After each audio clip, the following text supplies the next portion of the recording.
I call to order the April 12, 2021 meeting of the Oxford Planning Commission. Commissioners, we have the agenda provided for us. Looks like everything is ready to be heard. Are there any changes, additions, revisions needed to the current agenda? Hearing none, I'll entertain a motion to accept the agenda. Motion to accept the agenda. I have a motion to approve. Is there a second? Second. There is a second. All in favor live? Thank you. Commissioner Freeman, how do you vote? Yes. Is Commissioner Murphy here? No? Okay. All right. It is approved.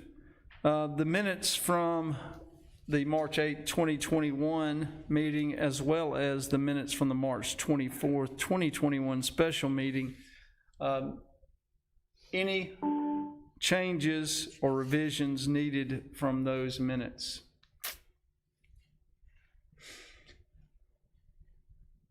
All right, hearing none, I'll entertain a motion to approve the minutes from both meetings. Let's March 8, 2021 and March 24th. Motion to approve the minutes. There's a motion to approve the minutes. Is there a second? Second. Second. All right. I got a second. All in favor live? Commissioner Freeman, how do you vote? Yes. Thank you. Commissioner Murphy, your vote on the approval of the minutes. Thank you. See no staff report. Anything to report, Ben? No, sir. All right. With that, we will get kicked off here with public hearing. Wow, no consent agenda, no administrative approvals. We're right into public hearings. Public hearing for case 2723. It's Coach and Eartha Smith. And it is a request for a special exception as provided in section 3.5.6 to add an accessory dwelling unit for purposes of rental at 325 Piggies Road. Robert. All right, so the subject property is a little less than 2 acres, located at the end of Peggy's Road. The site currently has about a 2,200 square foot detached residence on it, and the applicant is proposing an accessory dwelling unit for rental. Accessory dwelling units are allowed by special exception in neighborhood residential districts if they meet the following 12 additional standards, which this one does, which are it can't be more than 50% of the gross floor area. With this one, it's not. It is only 789 square foot. It has to be a complete living space with kitchen and bathroom. The plans provided detail this. No more than 2 persons may reside, and the applicant has acknowledged this. The accessory dwelling may only be accessory to a detached single-family dwelling, which it is. All ADUs shall conform to the setbacks. They do, and all the fire codes and building codes will be enforced during construction. The design of the accessory dwelling shall be in harmony with the principal dwelling regarding massing, materials, and location. And it is essentially, it's going to be a conversion of an existing garage on the property, and it's hardy board siding all around. The lot must be over 10,000 square foot. It's well in excess. The dwelling shall not be separately metered unless required by electric. The applicants acknowledged this. The primary dwelling must be owner occupied, and there's a homestead exemption for this property with the applicant as the resident. J is not applicable, but for a special exception, the application requires a restrictive covenant registered with the Chancery Clerk stating that the use will comply with all standards in section 3.5.6 of the code, and that the primary dwelling of the property will be owner occupied. We can't file that until after this meeting, but it's ready to go, and a condition of approval will be the receipt of said stamped covenant, and the planning Department shall keep a record of all approved ADUs, and we do. As this proposal meets all the requirements of the use, staff recommends approval of the requested special exception with following conditions: that approval is for the plan as submitted, and approval is contingent upon staff receiving a copy of the required restrictive covenants filed with the Chancery Clerk. Thank you. Any questions here in the auditorium for the applicant, commissioners? The applicant is here. Yes. You go by Coach? That's my name. Ms. Smith, how are y'all? Thank you. Thank you for attending. Any questions for them? Commissioner Freeman, Commissioner Murphy, any questions? No, sir. None. I would like to say one thing, Coach, and that's the best application I've read in my time here at the Planning Commission. I appreciate it. All right, so there are no questions. Anyone here tonight wish to voice an objection to the Smith's application for a special exception to provide an accessory dwelling unit on their property at 325 Piggies Road? All right, seeing none, I'll entertain a motion on case number 2723. I'll make a motion to approve the special exception in case 2723, subject to the staff conditions. I have a motion to approve. Is there a second? Second. There is a second. All in favor here? Commissioner Freeman, how do you vote? Yes. Commissioner Murphy? Yes. It is approved. Thank y'all. Thank you. Yes, sir. You may stay with us or you may exit. That's the common feeling. That's all right. No, I won't take offense. All right. Next is public hearing for case number 2724. It's Pine Lake Church Incorporated, and it's two requests. One is for a special exception as provided in section 3.6.9.5 regarding large religious assembly uses. The second, or the B part, is a special exception as provided in section 2.6.7 for traditional neighborhood businesses regarding its building height, and this is for property located at Pat Patterson Parkway. Yes, Robert. Okay, subject property is located on Pat Patterson Parkway, approximately 500 feet northeast of Old Sardis Road, across from an entrance to M-Trade Park. The applicant is proposing to build an approximately 60,000 square foot church on roughly 12 acres. The site plan for this proposal is currently under review. For the first special exception request is for the use of a large religious assembly use, defined in the LDC to be providing seating in excess of 600 people. The proposed church will have seating for approximately 900 people.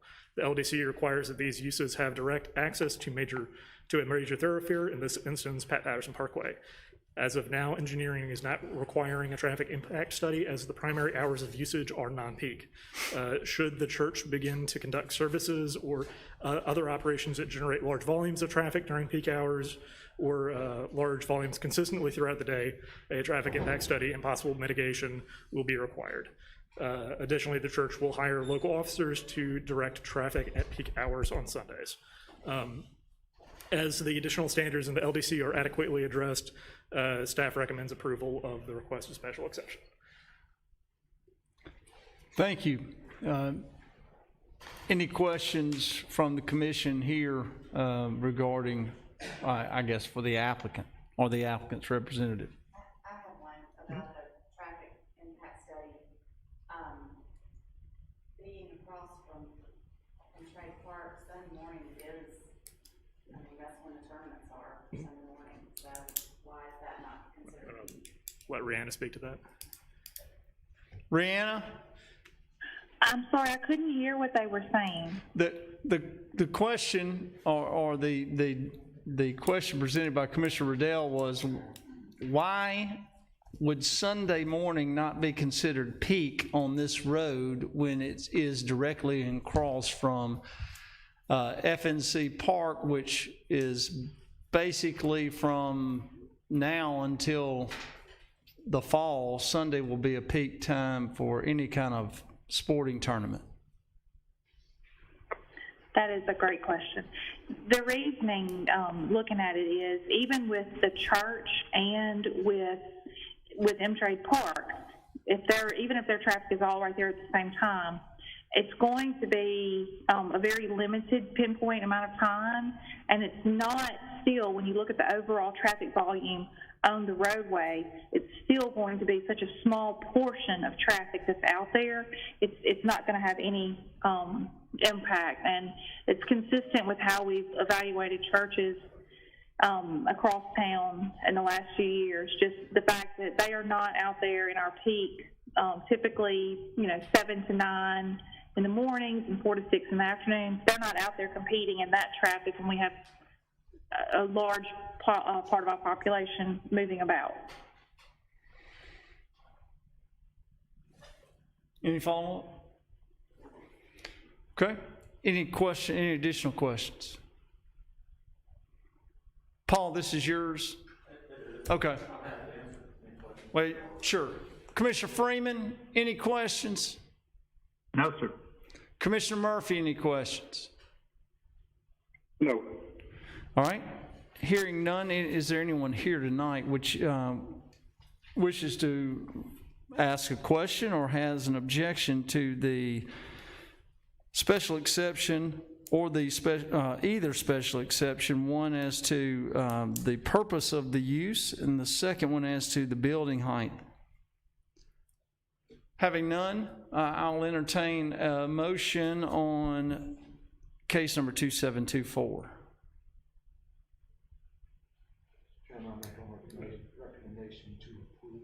Mr. Chairman, I haven't presented the B part of that.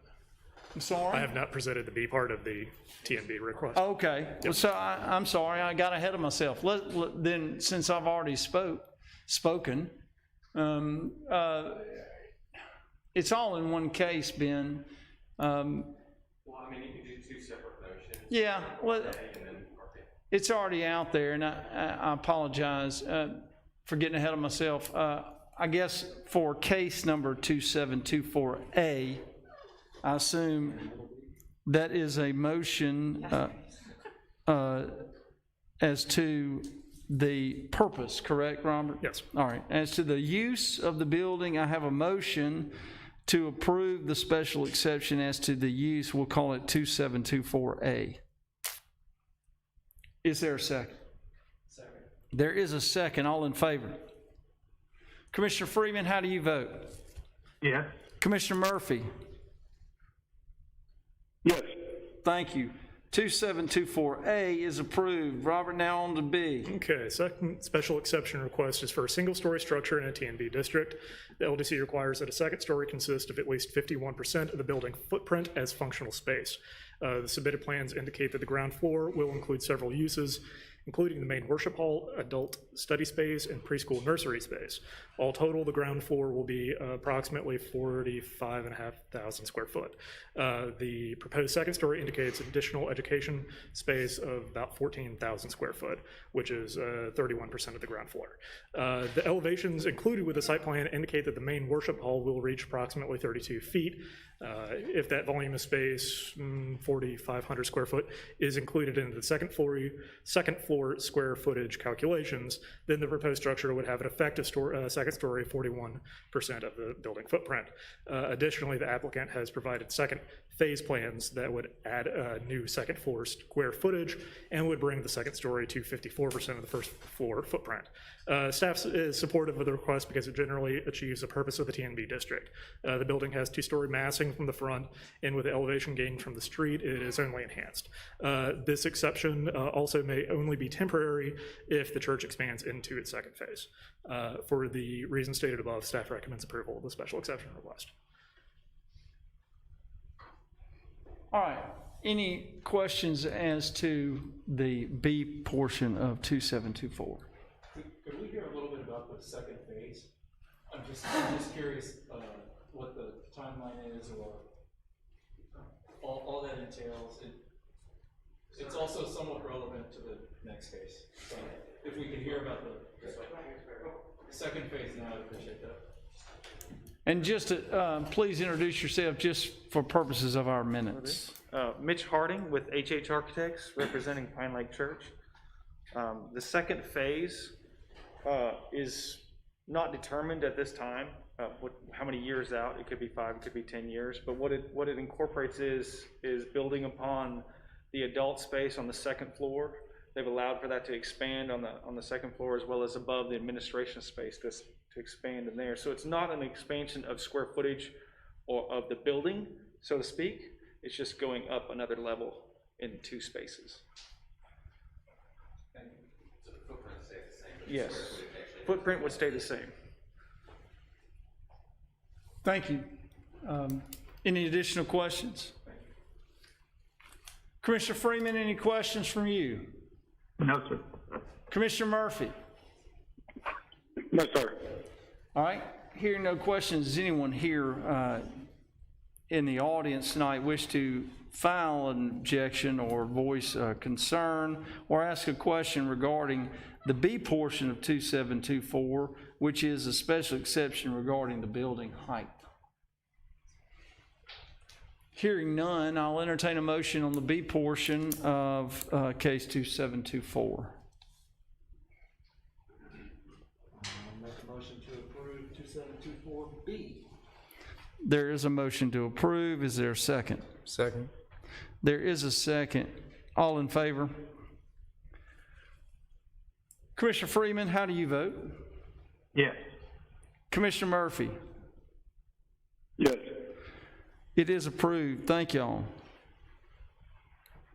Mr. Chairman, for the next case, we, the planning department, have received information regarding that variance request that, in terms of parking, that the variance is no longer needed in terms of calculations that we received from the architect. So, Could you Yes. go into a little detail there? Yes. Essentially, the way that we had calculated the parking necessary for the use was based on the main worship hall, and the applicant has provided the other uses that are entailed with the facility that increase the required parking based on those included uses. Okay, but they're not asking for any additional spots, it's just the calculation. The calculation has changed, which has increased the required Okay, up to 450 spaces, yes. Right, we were provided with additional information that actually breaks down the various uses. There's administrative functions, there's classroom space, there's a variety of other uses inside of there that ultimately provided us with a better calculation. And once we reviewed that, we determined the variance for parking is no longer necessary. But it says that it's based on the size of the main assembly, so is it not based on the, I guess what I'm asking is, what is the LDC based on, the main assembly hall or Well, all total uses? Yeah, all total uses.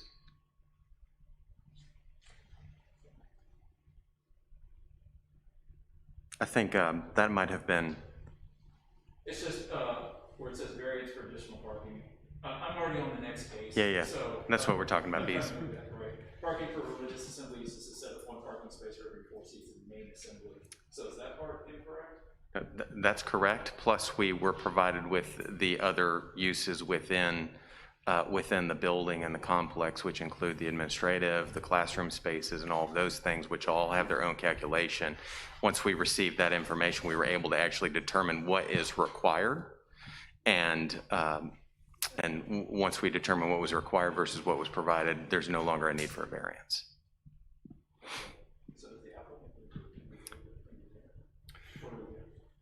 I think staff, we approved the agenda. We could vote based upon the information. I think you're correct, Marvin, is we probably need to vote and just have it removed, or the applicant remove it. Yeah, if the applicant doesn't need it, they can just withdraw it. Okay.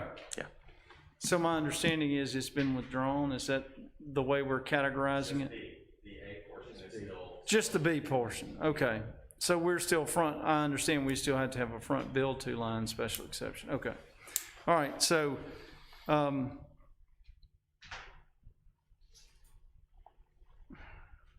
with the understanding that 2725B as to the variance for additional parking has been withdrawn by the applicant. We are now hearing for 2725A, which is Pine Lake Church, and it's a request for a variance from section 2.6.7 regarding traditional neighborhood business front yard build-to-line maximum. Okay. The front yard build-to line in TNB districts is set at 58 feet. The applicant is requesting the ability to build at 179 feet, a variance of 121 feet. The property currently slopes from east to west, with the elevation falling about 35 feet from the highest points down to Pat Patterson Parkway. The applicant states that the topography of the land lends itself towards placing the stormwater detention on the west side of the property where the front yard is located. Due to the size of the proposed development, stormwater detention's requirements will be quite large. As currently designed, the detention pond is approximately 60 feet wide and is recessed between 35 and 45 feet from the property line. Additionally, multiple retaining walls are proposed to make up the difference in elevation and must be spaced at least 10 feet apart. The applicant contends that if the variance is not granted, stormwater management would be forced to be handled in ways that are contrary to working with the natural terrain and features of the property, which would create practical difficulties and unnecessary hardship by compromising the use of the property and undermining their attempts at creating large, usable open spaces. Staff finds this reasoning compelling. However, as currently designed, the pond does not comply with the dimensional requirements as stated in the Stormwater Ordinance. As this variance is to accommodate the retention pond, staff recommends the condition of approval be that a variance from section 98, 118N8 is granted, which lays out that essentially a pond has to be roughly round. Otherwise, staff finds that there exist special conditions that are peculiar to this lot and that the strict conformity with the standards of the LDC would place undue burden on the applicant. Staff recommends approval of the requested variance with the following conditions. The approval is for the plan as submitted, and the applicant will receive a variance from section 98, 118N8 for the shape of the pond.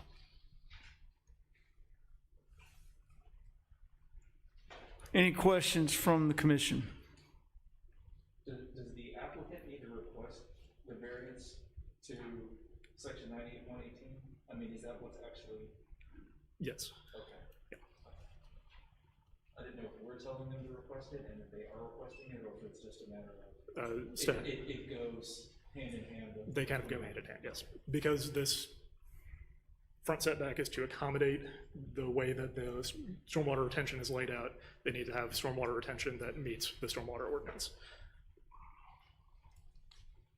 Yeah, so just to clarify that, we're only voting on the build-to line, and there will be a subsequent case to deal with the variance. Yes. For section 98.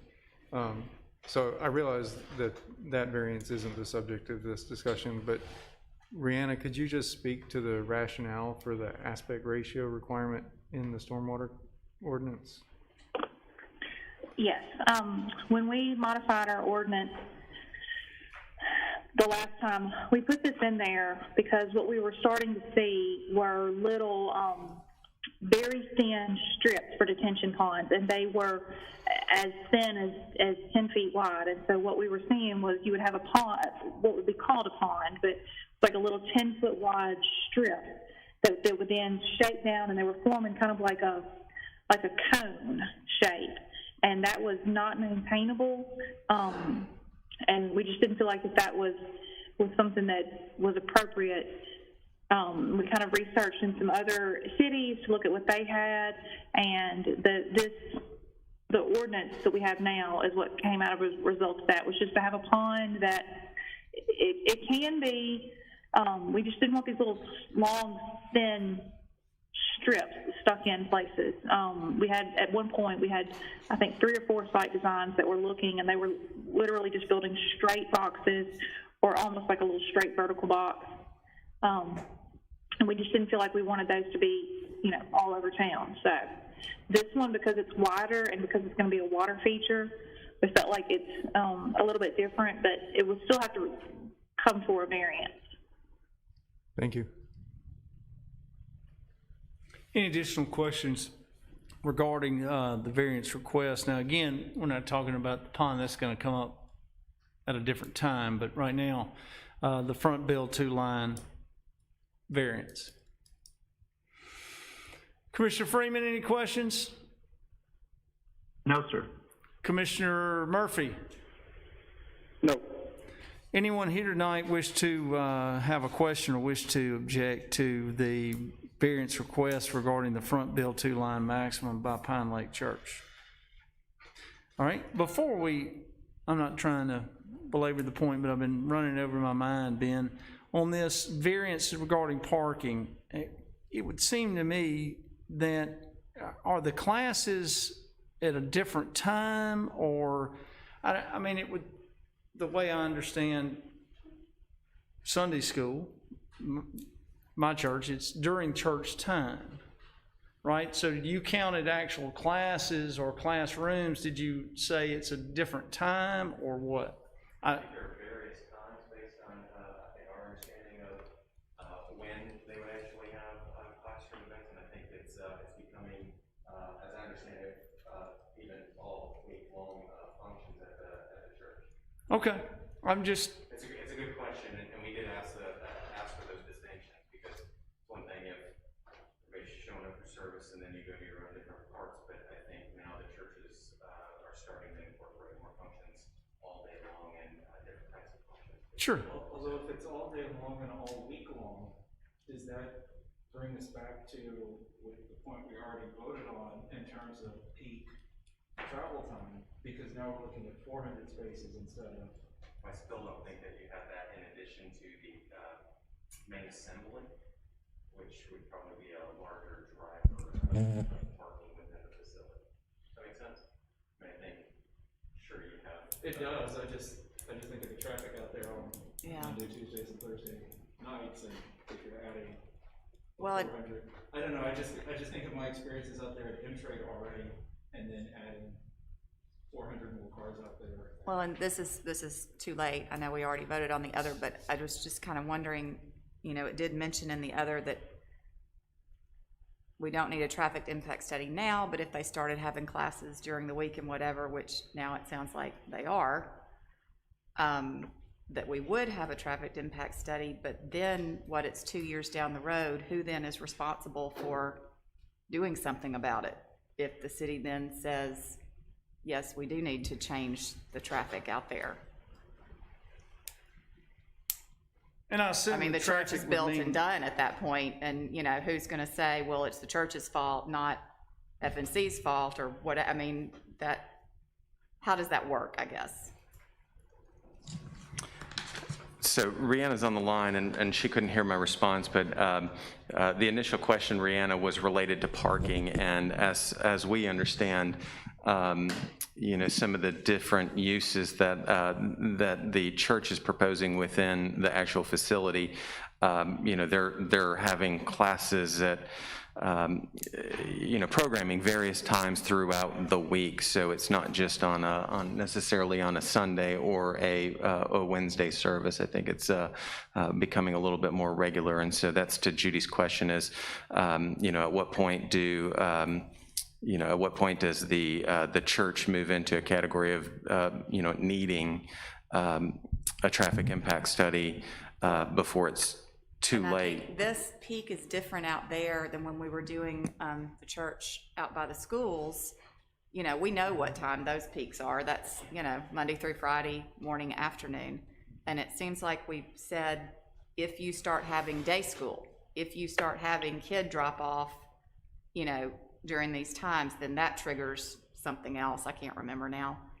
But F&C is a little different. It's sort of, you know, I don't know what I'm asking. I'm just saying how It's this, nighttime and weekends. yeah, which, So,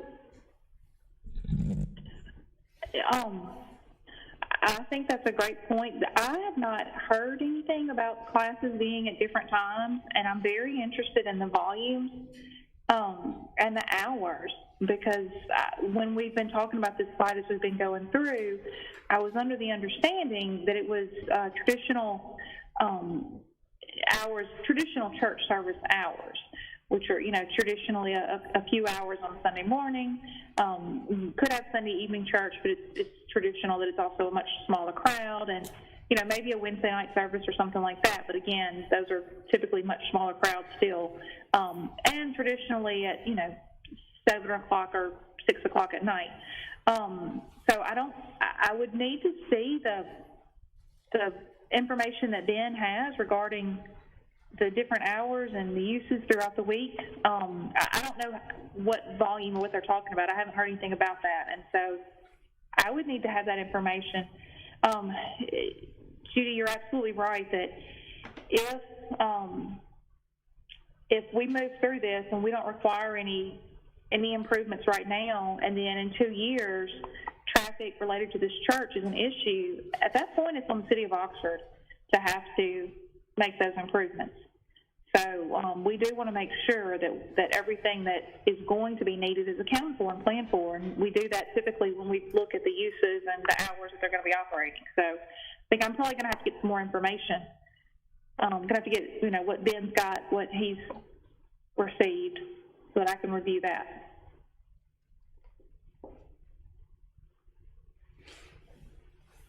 Paul? Yeah, just real quick. So the site plan review process is still underway, and the traffic impact study, if they decide they need more information or something else from us regarding that, there's still that opportunity for this commission, Sure, Rihanna, to you know, to better define that. I think we got to keep in mind, though, we've got a multi-million-dollar thoroughfare that's been constructed out here, new roundabouts, very underutilized and built specifically to serve this type of project. A big driver of it was the land donated by Mr. McAlexander to allow the right-of-way to go through that stretch of land, and also that was the anticipation was that it would serve a large mixed-use development. Pine Lake is just the first piece of that. So I think we have to keep in mind that we have a major thoroughfare. That's why they located this site. Well, and I would agree with that, Paul. I guess, you know, the question is just at what point does, you know, traffic impact study kind of get triggered? But I would agree with you. I mean, that is the intention. It's just the, you know, different uses will generate the traffic at different times. So really, I think that's just our concern as to at what point do we need, you know, any additional information. Sure.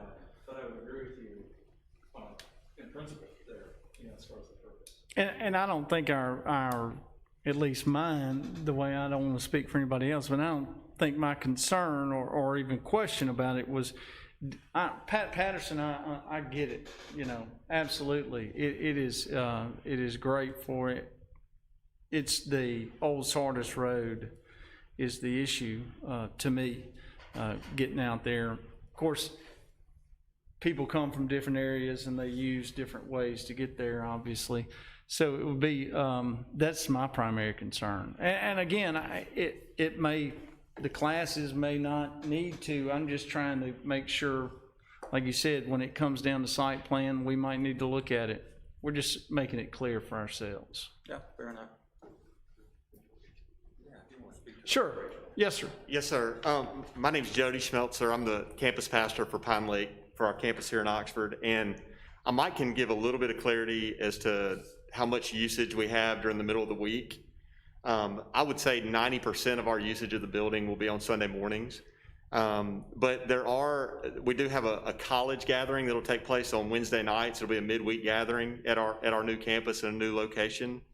And then there's a couple of different Bible studies that'll take place throughout the week, Tuesday mornings, Thursday mornings, that type of thing. But it'd be very minimal traffic, just to maybe help us all put in a framework in our minds as to how much traffic is coming throughout the week. I would literally say 85 to 90% of our traffic into and out of the building will be on Sunday mornings, if that's helpful. No, thank you. Thank you. Absolutely, it is. Yes, sir. Mm-hmm. Okay. All right.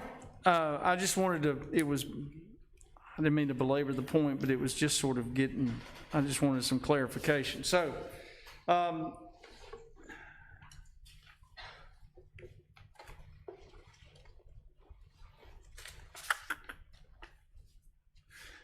I don't think we voted on it. think I lost my train of thought. Okay. With regard to the variance on the front Bill 2 line, I'll entertain a motion as to 2725A. I'll make a motion to approve the request, the variance request on the Bill 2 line in case 2725. I have a motion to approve. Is there a second? Second. There is a second. All in favor? Commissioner Freeman, how do you vote? Aye. Commissioner Murphy? Yes. Thank you. It is approved. Next item is case number 2726. It's Andrew Calicut, and it's a request for site plan approval for Jefferson Davis Storage. It's property located at South Lamar Boulevard. Ben? I'm sorry. It is now. Thank you. Thank you. This is a site plan approval request for Jefferson Davis Storage.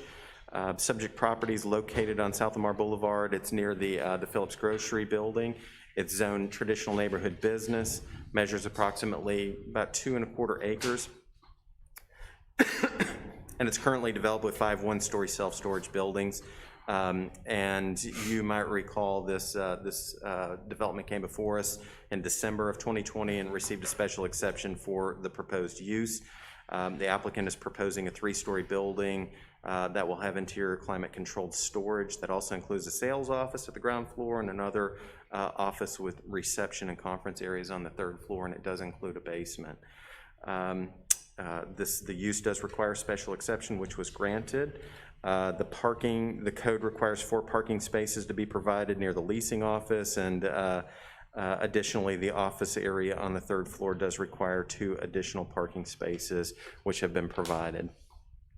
The landscaping plan on for the proposed site, it does comply with the requirements for the landscaping standards in the code. The building, as I mentioned, is 3 stories. It does include a basement, and the building height is a whopping 39 feet and 11 inches, with the maximum height in that zoning district being 40, which does comply with the requirements. The materials, the north and the west elevations present attractive facades. They provide a storefront on the northwest corner of the building. The proposed materials for these facades will be a combination of brick and fiber cement siding, stucco, metal panel canopies. The south and east elevations provide the similar detailing with a brick and stucco. They do include some windows and canopies as well, and there is also an emergency exit in that southwest corner and the northeast corner of the building. Engineering did provide comments related to water, sewer, utilities. And the sewer will be private, and it ties to the existing sewer line located on Jeff Davis Extended. The water service will be city-owned. 6-inch water line for fire service will be located within a dedicated 20-foot easement. All water lines beyond the domestic meter will be privately owned. Traffic and access, the site's actually going to have 2 points of access via privately owned drives that connect to Jeff Davis Extended. Jeff Davis Extended will be widened in front of the building to accommodate a new fire lane.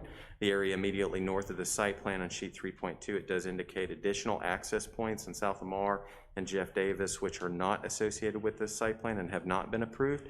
Staff has told the design engineer that access from South Lamar in that area would be permitted for a bank similar to First National Bank further north, but that would be have to be considered as part of a separate site plan. Sidewalks are going to be constructed along the property's frontage with Jeff Davis Extended. Sidewalks were not required along South Lamar in consideration that there is no planned work on the South Lamar side. The desire by the owner to leave the existing steep slopes undisturbed and to not have to build retaining walls for the sole purpose of a sidewalk, and in consideration of impacts of COVID in our community. Stormwater Management, the site will provide for an underground detention system. The proposed discharge point for the stormwater management system connects to an existing pipe located in the right-of-way on Belk Boulevard that was abandoned as part of the new Belk South Lamar roundabout construction. Engineering staff has requested additional information to confirm that the routing of this existing pipe is feasible, and explanation on how the trash rack will be accessed for maintenance and cleaning, and explanation of the inclusion of a gabion basket retaining wall detail in the plans. Staff does recommend approval with 3 listed conditions. The approvals for the plan as submitted with any required changes by staff. Approval is contingent on the approval of the stormwater management plan, specifically addressing the routing of the existing pipes that the stormwater management system will tie to, and the practicality of the proposed trash rack from a maintenance standpoint. And lastly, an executed easement to the dimensions shown in the construction drawings for the proposed fire line is to be delivered to the city by April 30th, 2021. I did see Joey Moore is in the audience. Should you have any questions for the applicant's engineer?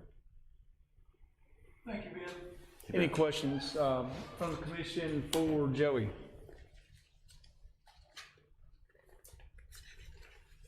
All right, Commissioner Freeman, any questions from you? Yes, this is one for Ben. I'm not clear about the effect of COVID on the sidewalk determination. Your very last sentence in that section. Yeah. So, Rihanna. yes, that's going to be a question for engineering.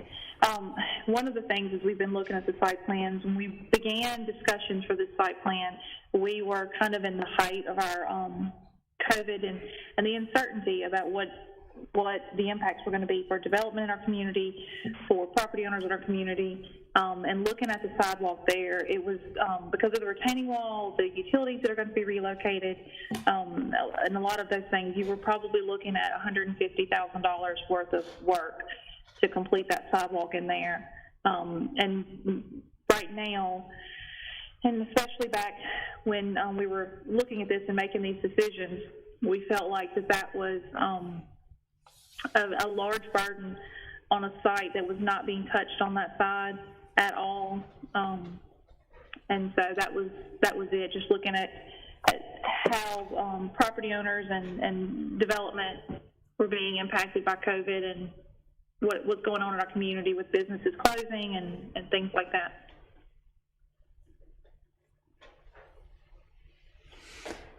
That answer your question? Well, I guess I just wasn't aware we were making subjective sort of decisions about the overall economic situation to relate to a project like this. So we're determining a project's economics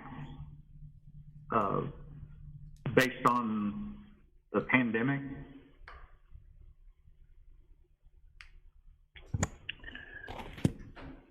So I don't know if I would say that we were determining the economics, and I'm hoping that Jeff Williams is there to speak some, or Joey's there to speak some about when the request was presented. We did consider the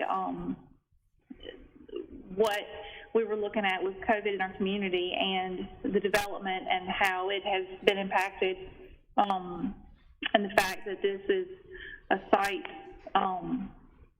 that could benefit from some redevelopment, but it was being redeveloped in a very similar use, and so we just felt like that was a large, for that to be such a large proportion of the site work, we did consider that. But our sidewalks generally, if they're not heretofore there, if there is then a renovation on the property, or do we normally require sidewalks to be included in renovations? We do. This is unusual because this property with two fronts that had no sidewalk, that is one part that made this one a little more unusual because they've got this frontage on South Lamar and on Jeff Davis. They are building sidewalk on Jeff Davis side. Well, and we're getting sidewalks all down South Lamar, and so it would seem like this would be the opportunity to get sidewalks in. If there's renovations now, unlikely to be renovations anytime soon, you'll have a gap in sidewalks there. Sorry, Joey. caught up. I don't disagree with that at all, and if the commission, the commission can certainly make that requirement if you see fit. That's, yeah. We'll talk a little bit about the sidewalk. Sure, So, thanks.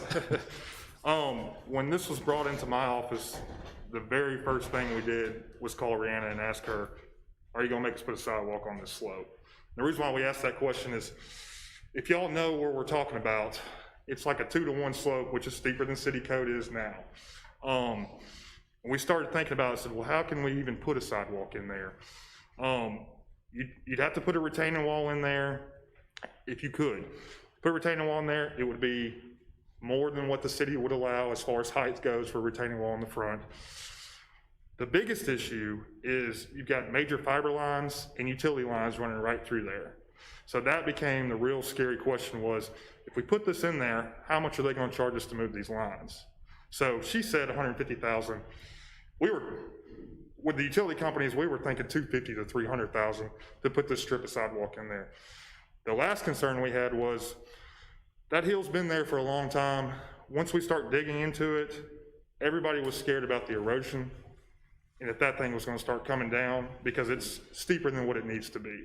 So we don't wanna touch it. We don't wanna do anything with it. We wanna leave it exactly the way it is. So we voiced those concerns to Rihanna, told her we were gonna build a sidewalk on the other side.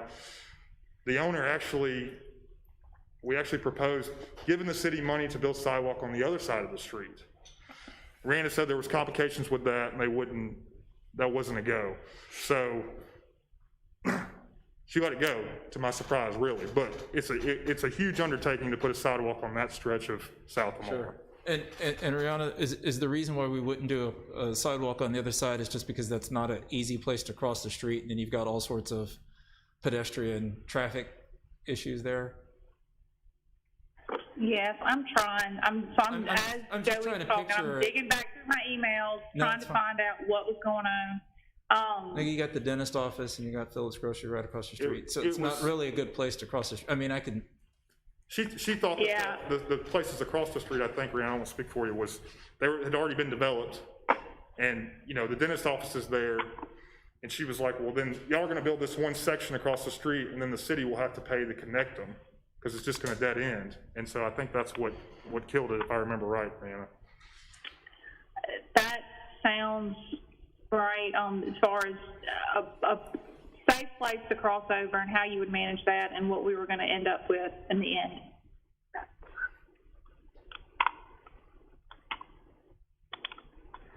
And yes, Joey is right, because this is not something that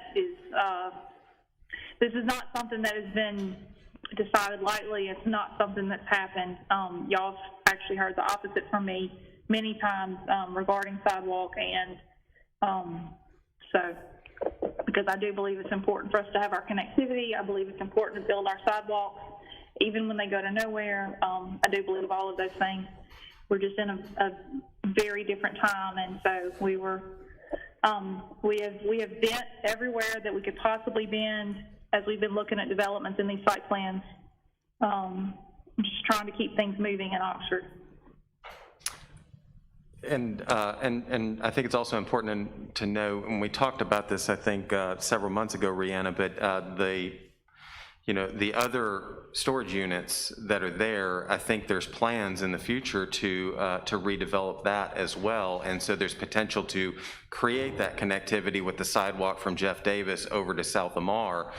But it has less slope issues. If I remember right, we did have those conversations also. As you go south down the site to those other storage buildings that are gonna remain right now, it's still a big drop between Jeff Davis and South Lamar, but it gets might be able to It gets make easier work. the Yeah, farther it's you not a way you get. 30-foot drop in 15 feet like what it is up at the top of the site. And you're not creating some 30-foot retaining wall Right. that somebody can drive off of, loading, unloading, and whatnot. It happens. I used to use that storage unit. It'll happen. Put my Okay. emergency brake on. I agree. I mean, look, I'm a huge sidewalk proponent, but I understand that sometimes it's more difficult. Okay, any more questions? while Joey is up front. All right. Commissioner Freeman, any more questions from you? No, thank you for the discussion. Absolutely. Commissioner Murphy, any questions? No questions. All right. Anyone here wish to discuss anything or have any objection to the site plan for Jefferson Davis Storage, which is located at South Lamar Boulevard? Hearing none, I'll entertain a motion on case number 2726, site plan approval. I'll make a motion to approve the site plan in case 2726. Were there staff conditions? Subject to staff conditions. There's a motion to approve, subject staff conditions. Is there a second? Second. There is a second. All in favor? Commissioner Freeman, how do you vote? Yes. Commissioner Murphy? Yes. Thank you. Thank you, Joey. All right, public hearing for case number 2727. It's Harrison Square, and it's a request for a special exception as provided in section 2.6.12 or 12 for first floor residential property located at 1200 Harrison Avenue. Yes, ma'am. Thank you. This property is it's situated between Harrison and Tyler Avenues, and it's also behind the row buildings that contain Insomnia Cookies and Amy Head Cosmetics and other business over there. It measures about 0.3 acres. It's zoned historic urban center, and it's located within the Courthouse Square Preservation Commission district. The property does have an extensive history with this, the Planning Commission, and the Courthouse Square Preservation Commission. In fact, an original special exception request for a mixed-use building with residential on upper floors was approved in August of 2003, and subsequent requests, but they were similar, came in 2004, 2012, and in 2015. Ultimately, Harrison Square was constructed. It consists of 22 residential units, 2 commercial units, and it has an underground parking structure with 28 parking spaces.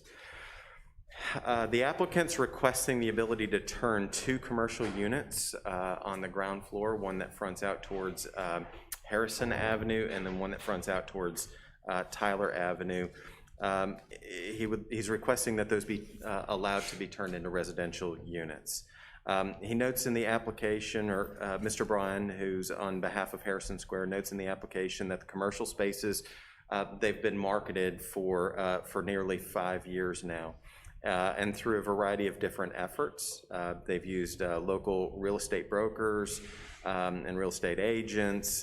They've used multiple media forms, such as their website and print publications, the internet, but they've not been successful in securing a tenant or a purchaser of these spaces. Mr. Bryan also cites the impacts of COVID-19 on retail and commercial businesses throughout Oxford, the state, and even the country. He does go on to explain that COVID-19 has further impacted their ability to secure a tenant or a purchaser of this space. And because these properties continue to sit vacant, he expresses concerns that there is a potential for life safety issues with the unoccupied space in the building being located around college bars. The city has been steadfast in protecting its commercial districts, but we have made it easier, as you all are aware, for mixed-use developments that also incorporate residential on upper floors by right. Previously, that was a special exception request. But allowing residential on the ground floor, it's a rare request, especially when it's in the central business district or the historic urban center. And while this location is a bit more challenging because of where it's situated, about a block from South Lamar, it is facing the rear of buildings on 2 fronts. The commercial spaces are positioned at the most visible portions of this site. COVID-19, it definitely has impacted our communities in more ways than our physical health. During the pandemic, businesses found more ways to become more efficient. We saw remote working, teleworking, virtual meetings become an everyday usage. Even our commission meetings are now virtual. And I think every community throughout the country is grappling with this concern. And we don't know quite yet how our market will adapt to this new norm. There's a potential that there will be a need for less commercial space or office space because of teleworking. Perhaps, but it's more that's a possibility. I think it's more likely what we'll see is maybe a reduction in the size of the larger complexes. I don't think that suggests that there won't be a need for any commercial space.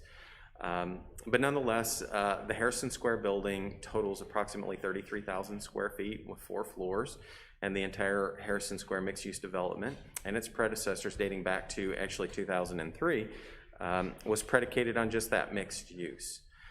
While staff does agree that it would be beneficial to have these 2 spaces utilized by an actual use, it does not seem unreasonable for about 10% or 3,000 square feet of this building to be utilized for a use other than residential.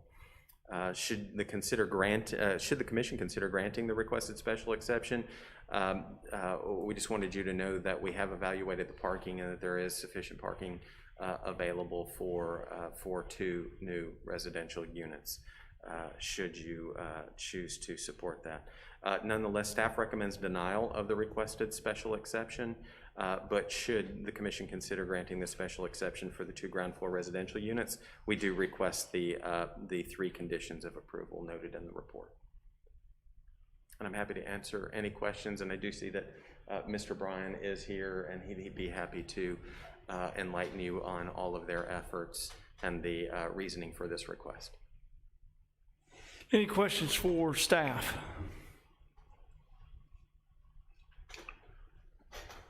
Any questions for the applicant? I have. For the applicant? Yes. Go ahead. Well, you may be able to answer it. What is the occupancy now with the residential portion of this building? I'm gonna let Mr. Bryan speak. All right, that's why I just thought I'd give you a chance. Mr. Bryan.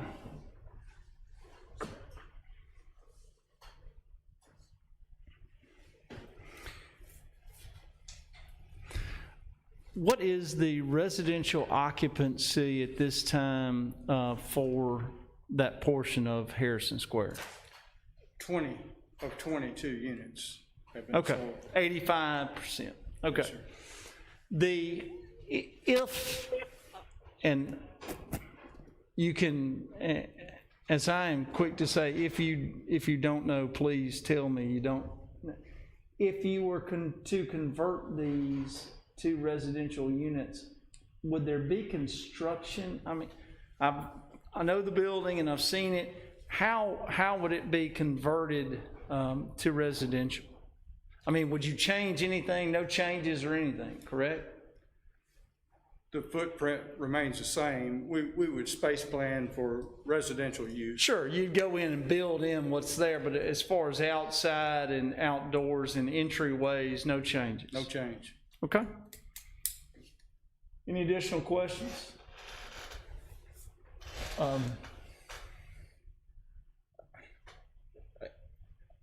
I guess the reason I support I'll just tell you, the staff recommendation to deny is that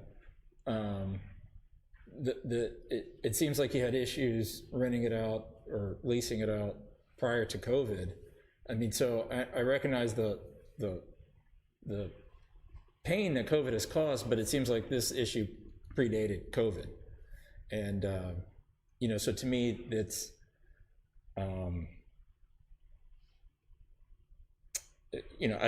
why it's not leasing, I don't know, but I guess I would be concerned about I feel like this rule is in place for a good reason, to have commercial on the first floor. And so, while I recognize for whatever reason, it's difficult to get this property leased, I guess from where I'm sitting, I support the staff's recommendation to deny, just based on,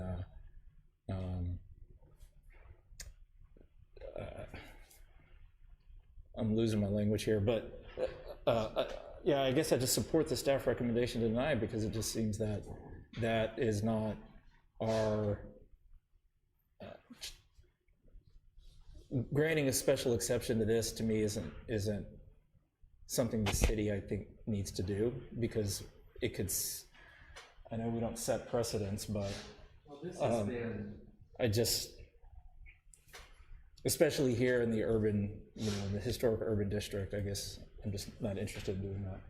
I think prior to the 2016 plan, we were even having conversations about how important these mixed-use developments were with residential on the bottom and maintaining that sort of commercial on the bottom. I'm sorry, commercial on the bottom, with residential on the top, and sort of maintaining that feel within the downtown area, but also extending out beyond the downtown area. Let me ask you just kind of, and I agree with you. This predated COVID. We were starting in 2016. And I know right now it's for sale. Is that correct, Mr. Brown? That's correct. They have always been condominium units for sale. They have not been for lease. We were marketing to sell the product. And we have not had a difficult time with the residential units. Yeah. The only thing that has proven out is that we've marketed under all methods of publications and internet and across the South, trying to attract people for commercial use, and it has proven itself to be not wanted as a commercial space. Have you all attempted to lease it out and rent it out and maintain ownership of it? Yes, sir. We have not had an offer of any sort. So, and I think what begs the question for me is, what is it about this property compared to all of the other commercial properties that are seeing activity? And I don't know if it's the location, because you've got right behind it, a strip of commercial on the bottom. I can't remember what those condos are called. High Cotton? Is it High Cotton right over there that has a commercial on the bottom? So I don't know, but I do think that the conversations that this city had prior to the 2016 plan about how important it was for us to maintain this sort of mixed feeling is something we need to kind of continue to uphold.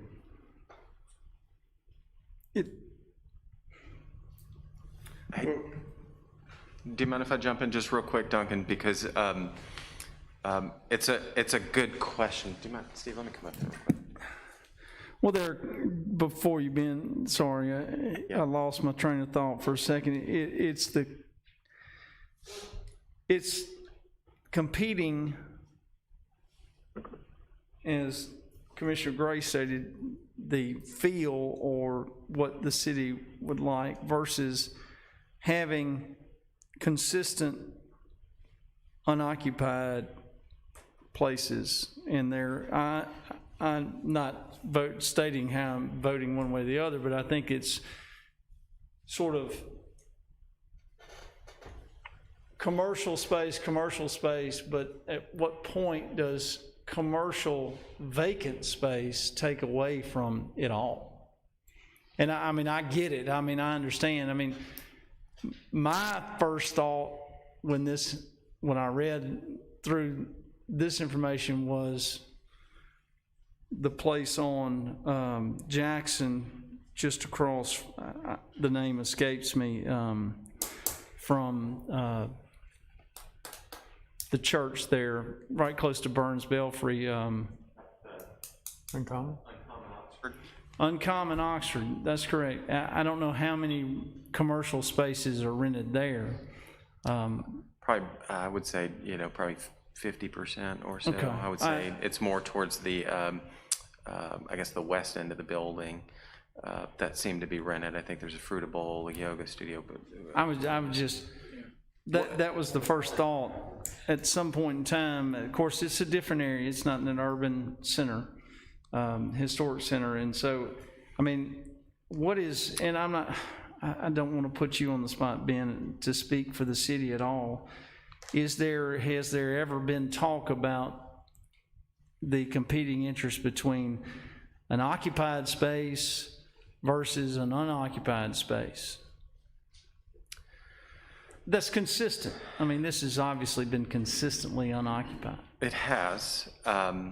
And I don't think that that's a problem that's unique to just Oxford. I think, Sure.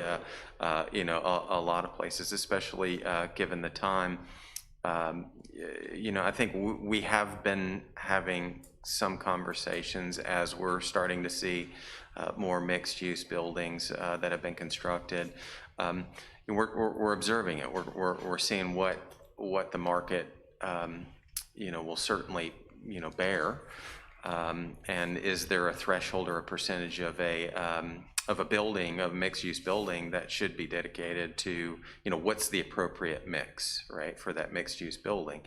And it's difficult. It depends on the location. And what I was going to say to Duncan's point, and I'll let, Steve speak to, from his perspective, but what is unique about the site? I was asking myself the same question, why? Like, you're so close to the, to the center, why, what's different, and why aren't people, biting on this particular location? And the only thing I could come up with at this point is, where it's, it's just geographically, like where it's situated is kind of unique in comparison to all the other buildings, because I don't know of another building similar to this that's actually right on the rear of another building like that. I tried to find an example, and the closest would be over, that, I guess, 2-3 story building over on the west side of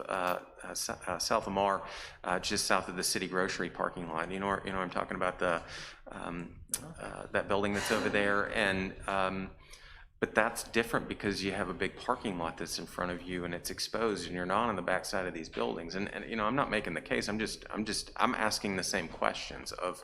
Well, I'm torn on this because Sure. I understand why we don't want this. I understand that. And I was asking Matt, what is unique to this building? And I do think the location of this one is different. Even though it's all right here together, the entrances for these, I don't think would be a good place for a business if I were looking for somewhere to put a business in Oxford. On the other hand, you built it this way. I mean, it's already here. We're not making this decision pre-construction, which might be a little different,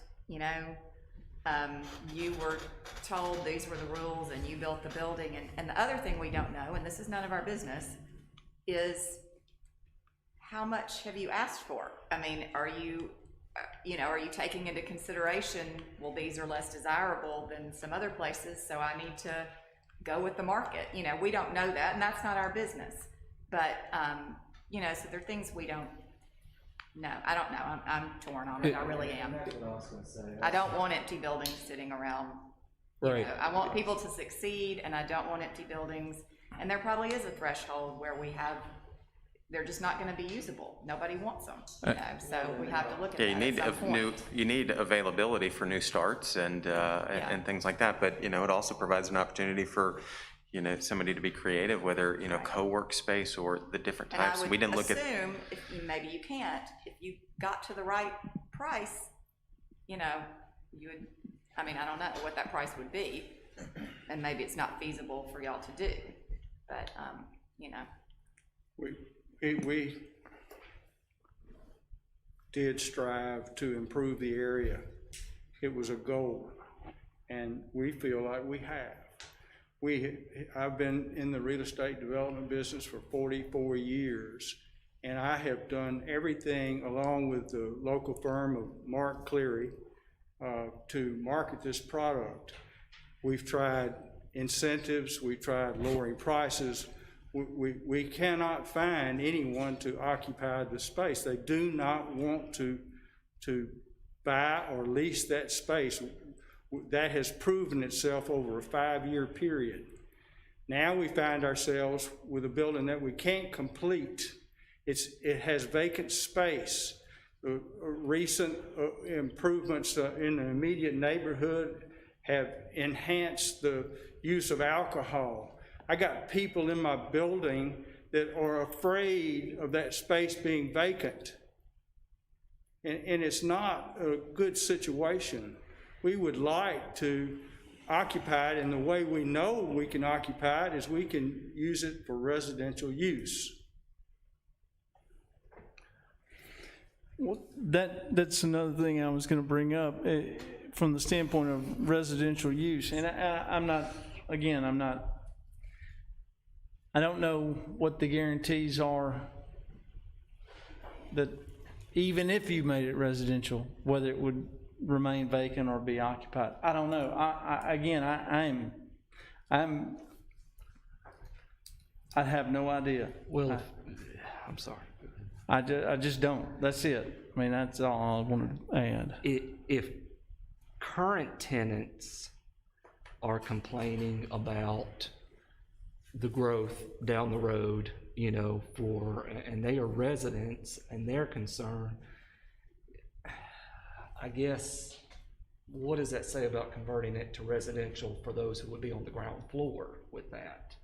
You know, they would be experiencing the same thing that the tenants on the upper floors. It would not be vacant space. Well, it wouldn't be vacant, but it's all the difference in the world, and seeing a vacant space and a person that's intoxicated walking by and banging on the door and saying, let me in, let me in. Well, let me promise you, that's gonna happen when somebody's living in there too.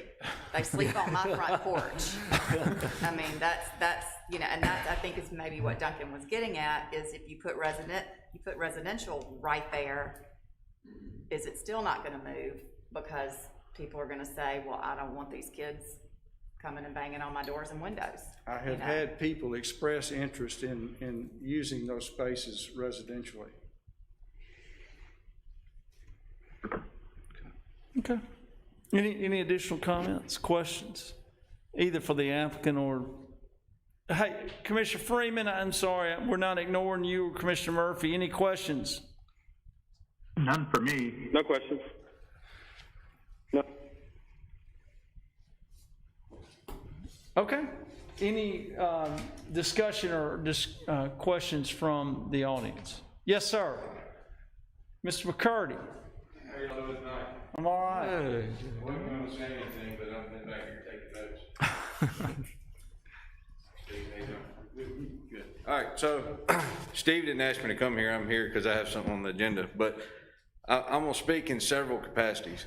One is I own a unit at the Harrison. 2, I'm on the board at the Harrison. 3, I'm a developer. And 4, I probably care as much about Oxford as anybody else. So my comments are in answers to your questions. The difference in the High Cotton building is there's a city parking lot right in front of the building, right? And that, Miss Judy, that is right. He knew that before, but I do think that's a very big difference in why he's not getting any commercial traffic.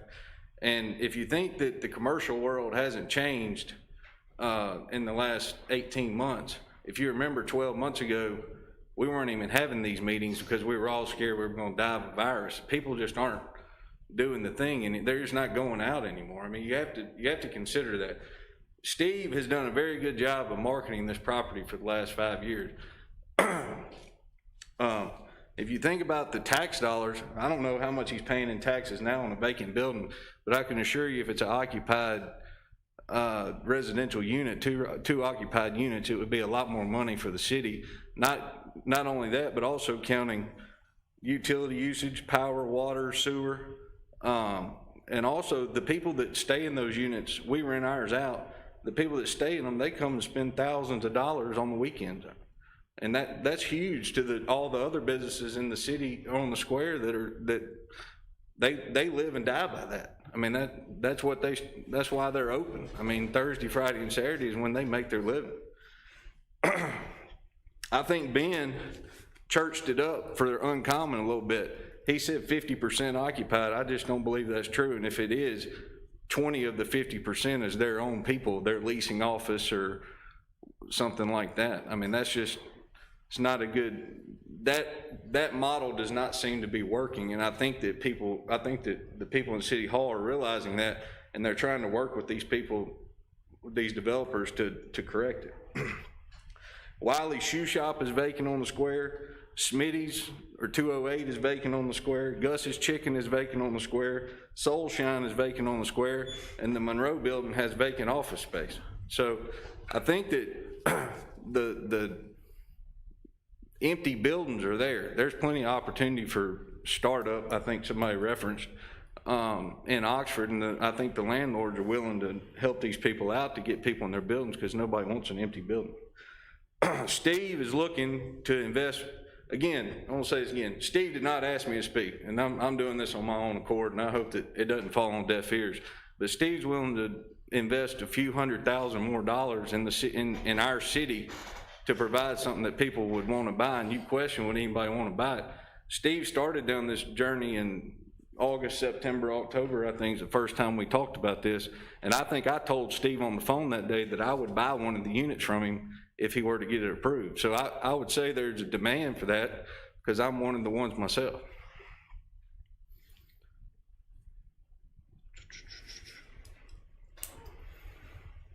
That's all my notes. I was just reading through them. I'm not a fast reader. So. I'm going to put you down as supporting the request. Well, I think the town needs this to happen, and I think that it's allowed by special exception for a reason, and this should be a special exception. Joe, let me ask you you kind of answered my question, but I just feel like it's more than just the parking lot. Like you said, why is it not leasing as a commercial space over the last 5 years? And I know you mentioned the parking lot, but is there something else? I mean, what, like as you look at that space? Honestly, I thought that somebody would come in and bought the whole thing and said, I want my office to be in Oxford, and I'm gonna buy it, and I'm gonna put it right there. And I think I was the second or third person to buy a unit from Steve when he first put them on the market. And I thought that that's what would happen, but I don't think that that's happening anymore. I don't think that people, I mean, I was talking to Johnny Morgan today. He's got a 50,000 square foot building that's his office building in Jackson, and 30,000 feet of it are vacant because that's how many people are working from home now in his company. It's just we just live in a different world. Is there a roadmap for how we get from where we are to here to where we're going? I don't think anybody has the answer. But this guy's got something that is a winner for the city of Oxford. It occupies vacant space, which is good for anybody. It doesn't matter. It doesn't, a lot of developers get upset and say, oh man, I missed that guy. I missed that sale, or I missed that lease to somebody else. Well, maybe you did, but that's one less vacant space in the market. So the next time somebody comes around, you're gonna have an increased odd of getting that person. Does that make sense? Well, yeah, but this has been a 5-year thing. It's not just a COVID thing, so we were, in 2016, 17, and I can't wrap my head around it. There may not be a good answer that anybody can. I think that 2016 or 17 are a little tough because the building wasn't finished, right? He finished the building in 2018, I think, maybe 2019. But and I don't know how much you know about the real estate in Oxford, but nobody spends more money on advertising than Mark Cleary and that group. And they have marketed to the hill. And I think, is COVID the only reason? No, but I think COVID put the nail in the coffin for Steve and kind of shut him out. All right. Thank you, and I appreciate these comments, and I think our chair brought it up, and Ben, you mentioned it. It would be nice maybe going forward, and I don't know if this is for us or for the aldermen, but if there was a process to consider what persistently unoccupied commercial space means to the city, and if that would free up or make it easier, easy may not be the right word, but, you know, a process to handle some of these special exemptions, especially maybe as they relate to commercial property, and finding if a different use is appropriate given the pandemic and the reality of which you speak, that all over the country you've got lots of unoccupied commercial space that maybe we should collectively think, you know, moving forward, how do we deal with this? Because this might become a long-term issue. It might not be, but it might be worth it to at least have a plan on how to deal with it, because you rattled off that list of all the unoccupied space. Well, let me say, the unoccupied spaces he listed, I agree, there are several of them. The Gus is when there is a restaurant going in there. I can't remember what you listed, but a couple of them, when you went through it, I thought, no, I know what's going in there. It's taking them longer than they wanted to because of COVID and whatever. But, and also I think it goes back to, we don't know how much they asked for this. Some of these spaces are sitting vacant because the landlords are asking too much, and it will eventually, you know, the market will sort it out. I don't want vacant buildings, but I also don't know that it's on us. If they're asking too much, that's why they're sitting there, some of them, you know, so. And Smitty's, that is, I mean, that was just approved by Historic Preservation, I think, to start the building process. Well, there's nothing there to occupy, so. Yeah, there's nothing there to occupy. I wish it were Smitty's, that's what I want it to be. Right, but he didn't build the building that was approved because his tenant backed out on him. Right. And the restaurant's not going in the Gus's anymore, from what I understand. So. And there's several more that I didn't ramble off I know. that I couldn't there's think of the vacant name of. buildings, but some of them are vacant because the landlords are not taking into account, you know, some of them are just gonna sit until the market comes down. And that was my question as to design, doesn't really have anything to do with the market, but redesigning or reconfiguring because obviously commercial, you want visibility, residential, at least in that area, you want less visibility. And I didn't know if any changes were gonna be made, but that's just the reasoning behind my asking that particular question. Well, I thank you, JW, I appreciate your time. Any additional questions? Commissioner Freeman, have we, anything brought up that you wish to comment on yet? No, thank you. Commissioner Murphy? No, I'm good. Anyone here tonight wish to support, other than Mr. McCurdy, anyone else here tonight? Support rejection of the special exception request, okay? I'll entertain a motion in regards to 2727, the request for special exception for first floor residential property located at 1200 Harrison Avenue. Is there a motion to accept or deny?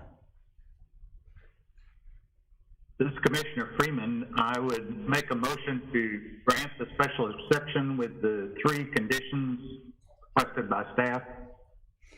Is there a second? I'll second. All right. All in favor of the special exception here? All opposed? All right, it's 3-2 here live. Commissioner Freeman, how do you vote? Yes. Commissioner Murphy, how do you vote? Yes. It is approved.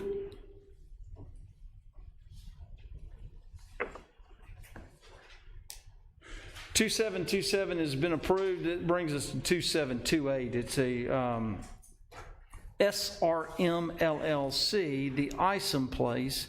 It's a special exception in regards to section 3.9.1.2, event space or banquet reception hall. It's regarding the Isom Place, which is located at 1003 Jefferson Avenue. Yes, Ben? That might be the first time I've ever been accused of churching it up, so whatever that means. I've done that. All right. Okay, so this is a request for a special exception for an event space or a banquet reception hall as provided in Section 3.9.1.2. Property, I think we're all quite familiar with it. It's located on the north side of Jefferson Avenue, across from the parking structure.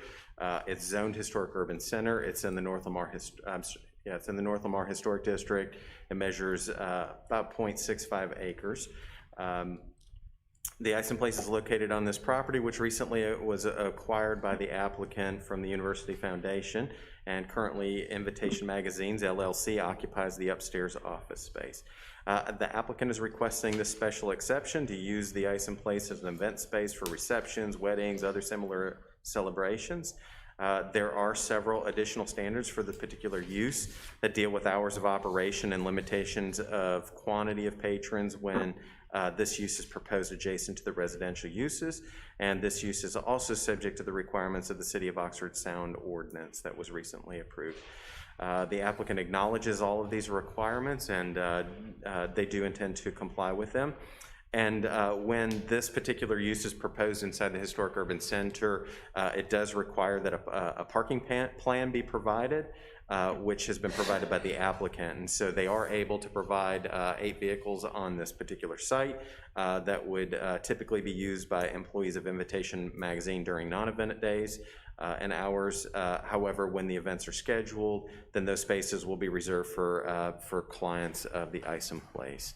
Additionally, this is an ideal location from a parking standpoint because it's literally right across the street from the parking garage. So that certainly helps.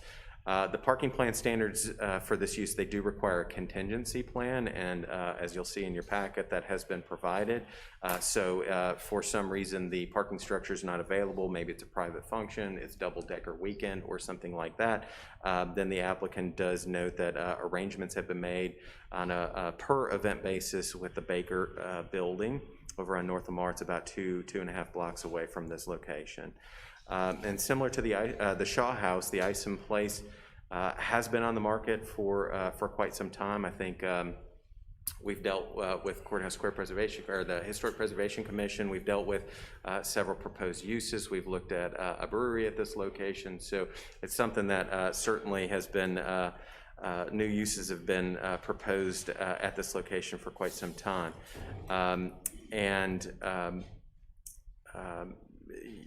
You know, due to the pandemic, those uses were not proposed. So, you know, it's difficult to maintain these larger historic homes, and it can certainly be challenging because the costs associated with them, the property acquisition can be difficult, the maintenance associated with them, and we think that the applicant's proposal seems to be a great way to preserve this historic structure and also make it accessible to the community. So we do recommend approval of the special exception with the 2 listed conditions in the staff report. Thank you. You bet. Any questions pertaining to the, well, first off, everyone has received the letter issued from, on behalf of Bridge Properties in regard to the neighboring Thank you. I'm sorry for not pointing that out. property. That's all right. But we did include that as part of the packet as well. Sure. So it's uploaded on board pack, and you all have a copy as well for the record. And I just, obviously, they have a contingency plan in the case the parking structure is closed, but it did talk about sound could become an issue. That's something we cannot deal with. That's an ordinance, and we might even address it later on today. As far as noise goes, any further discussion or questions in regards to this special exception? Any questions from Commissioner Freeman, Commissioner Murphy? Any questions, comments? None from me. Nope, not for me. Okay. Anyone here wish to voice an opinion for or against the special exception request from SRM LLC? Hearing none, I'll entertain a motion on case number 2728. Motion to approve. Commissioner Freeman, I move approval with the 2 staff conditions. All right, I'm gonna give it to Commissioner Freeman. He's got the motion to approve. Is there a second? Second. All right, all in favor? Commissioner Freeman, how do you vote? Aye. Commissioner Murphy? Yes. Thank you. Before we go to our next one, I would like the minutes to reflect something on our previous case, and I'm sorry, getting to it, as far as case number 2727, could the minutes reflect that my vote to approve the special exception was due to its location in the historic urban center? That's all. Thank you. Next item is case number 2729. It's Mike Fudge. It's a request for preliminary and final plat approval for the NOLA subdivision. It's property located west of Heritage Drive and north of West Jackson Avenue. All righty. So the subject property is 1.73 acres located between Heritage Road and the Lexington Point Apartments. The applicant is requesting preliminary and final plat approval for a single lot subdivision to comply with the conditions of site plan approval from Planning Commission case 2508. The applicant is proposing to carve off a little less than 1/10 of an acre of lot 6 of the Heritage Center subdivision to gain frontage on Heritage Drive. An amendment to the Heritage Center subdivision is the case, subject of case 2730.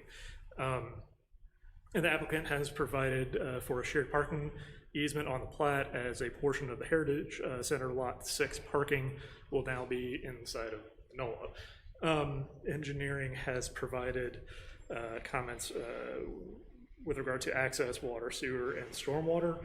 Of note, essentially what this lot is a kind of a triangle that has no frontage on a city street. So they're popping off a section of Heritage Center to get access onto a city street, though there will be no access to the city's, there will be frontage on city street, but no access to the city street through that strip. There will be access via a small roundabout inside of the Lexington Point Apartments area. That's where the traffic will flow through.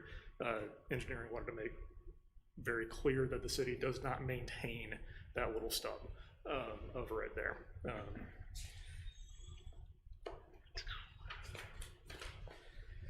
So staff recommends approval of the requested one-lot subdivision for the NOLA subdivision with the following conditions. Approval by the mayor and board of aldermen is required. Prior to the issuance of a certificate of occupancy, a stamped recorded copy of the covenants for the subdivision shall be provided to the planning department. Lexington Point Drive is shown to be private on the plat. Cross-asset access easements for ingress, egress, and parking are required from lots 5 and 6 of Heritage Center. The easement should be noted on the plat, and a copy of the recorded easement submitted to the city engineer's office. Utility easement for sanitary sewer, as shown on the preliminary plat, is to be removed, as all interior sewer facilities will be owned and maintained by the owner of NOLA subdivision and should be noted as such on the plat. No direct access to Heritage Drive will be approved by the city of Oxford. This is to be indicated on the plat with a separate note. Indicate on the plat the dimension of the most narrow point of the property in the north.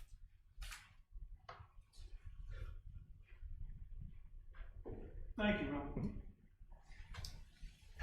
Any questions?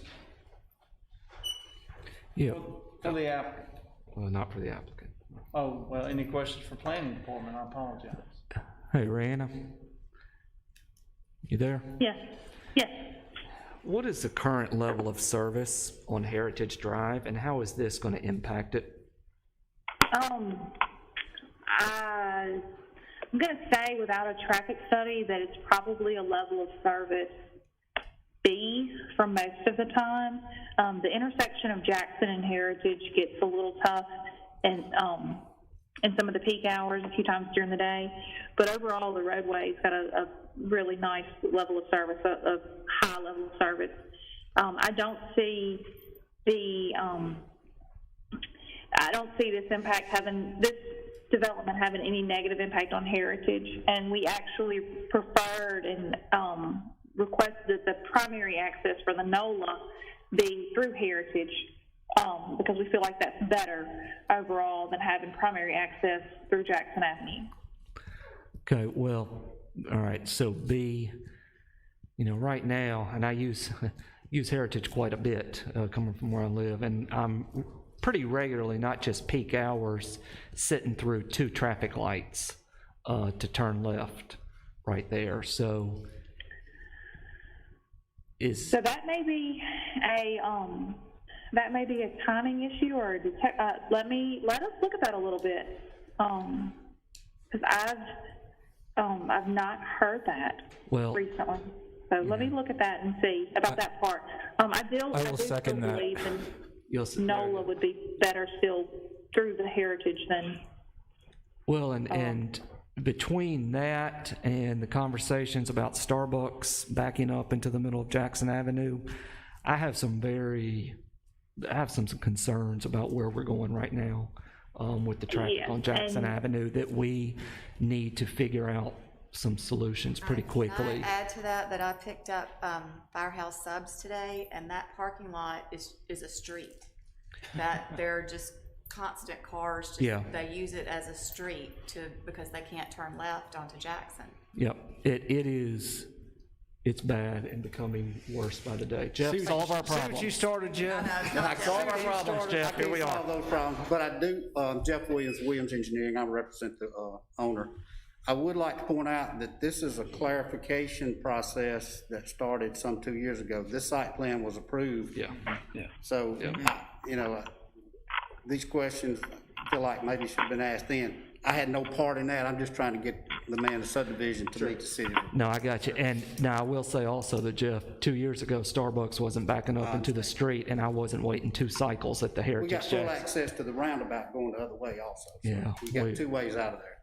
Yeah. I use that road a lot myself. Yeah. Thank you. All right. Any additional questions for planning? Or we can bring Jeff back up if you got a question for him. Any questions?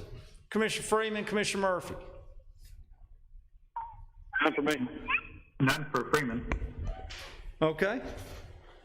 I will does anyone here tonight wish to make a comment for or against the preliminary or the final plat approval requested by NOLA Subdivision?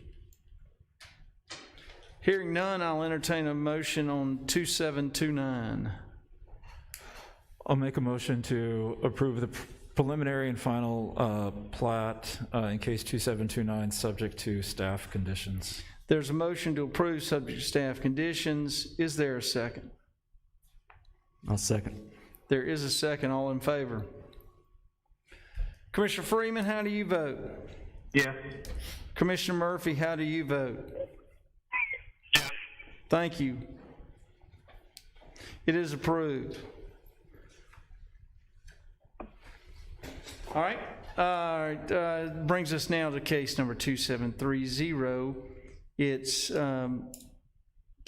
Mike Fudge, and it's a final plat approval as amended for Lot 6 of the Heritage Center subdivision. It's property located west of Heritage Drive and north of Jackson Avenue. Okay, this is that 0.09 acres that they're carving off to gain access. So this would just remove that from Heritage Center, add it to the NOLA. Or this would just remove it from the Heritage. All right. Any questions pertaining to case number 2729? Oh, excuse me, 2730. Sorry. Sorry, 5 conditions with that as well, most of those repeating from the last one. Hearing none, I'll entertain a motion as to 2730. Final plat approval for Lot 6 of Heritage Center subdivision. Motion to approve, subject to staff conditions. There's a motion to approve, subject to staff conditions. Is there a second? I'll second. There is a second. All in favor? Commissioner Freeman, how do you vote? Yes. Commissioner Murphy? Yes. Thank you. Thank you, Jeff.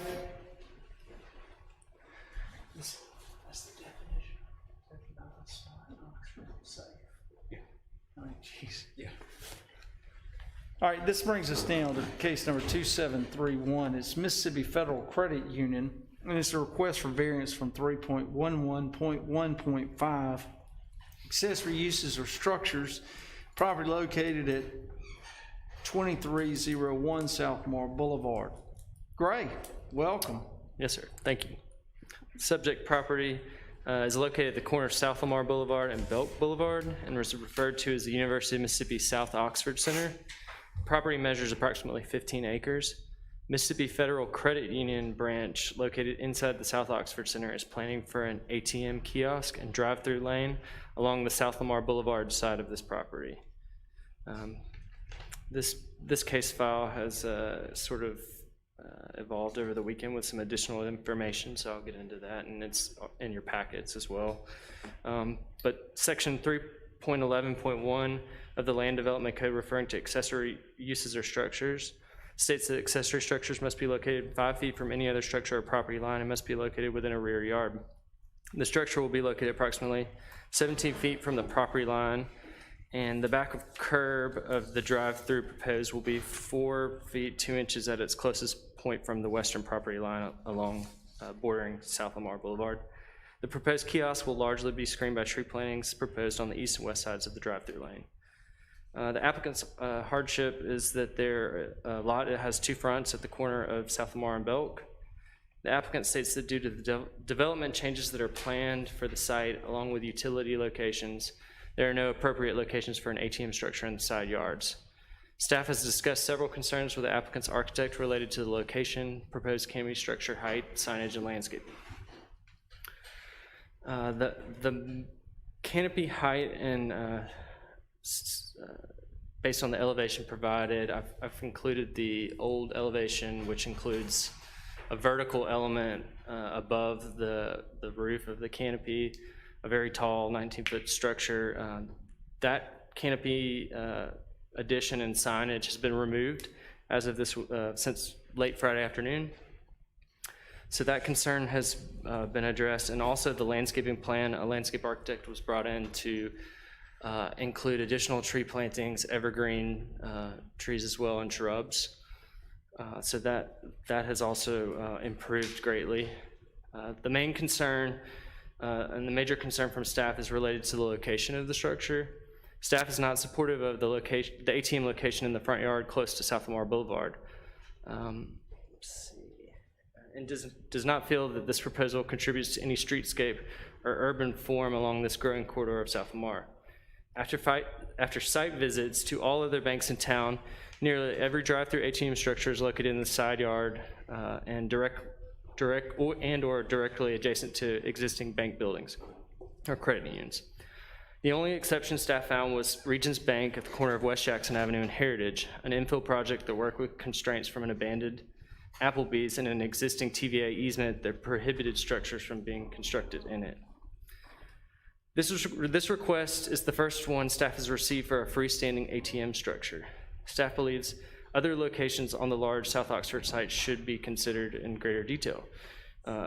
It appears that the overarching reason, based on this application packet, is for the size and location of this structure is related to marketing. And staff understands that this is a corner lot, but as I stated, greater consideration should be considered for the ATM structure in the side yard or maybe just inside the building. As many, the concerns related to the streetscape and location, staff still recommends denial of the variances proposed. Should the commission consider approving the variance, the 3 conditions are still laid out in the report. Really, I think number 2 is the main condition that remains relevant here. The credit union representatives are here, as well as the applicant's architect, for any questions you'll have.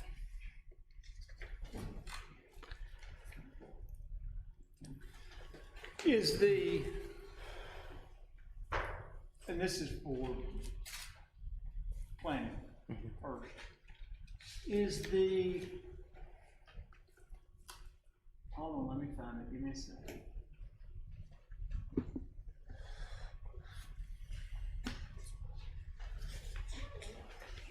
was the comment that, or the discussion regarding the belief that this was more for advertising than use, was that made when it had the 9-foot? Right. Okay, all right, that's all I want to know. That's gone. I did see something that said, look, you're gonna have to do required signage later. It requires separate approval, of course. So is there discussion, this may be for the architect, is there discussion that this is coming back? It will be an option or not? My name is Matthew Buchanan with CDFL Architects.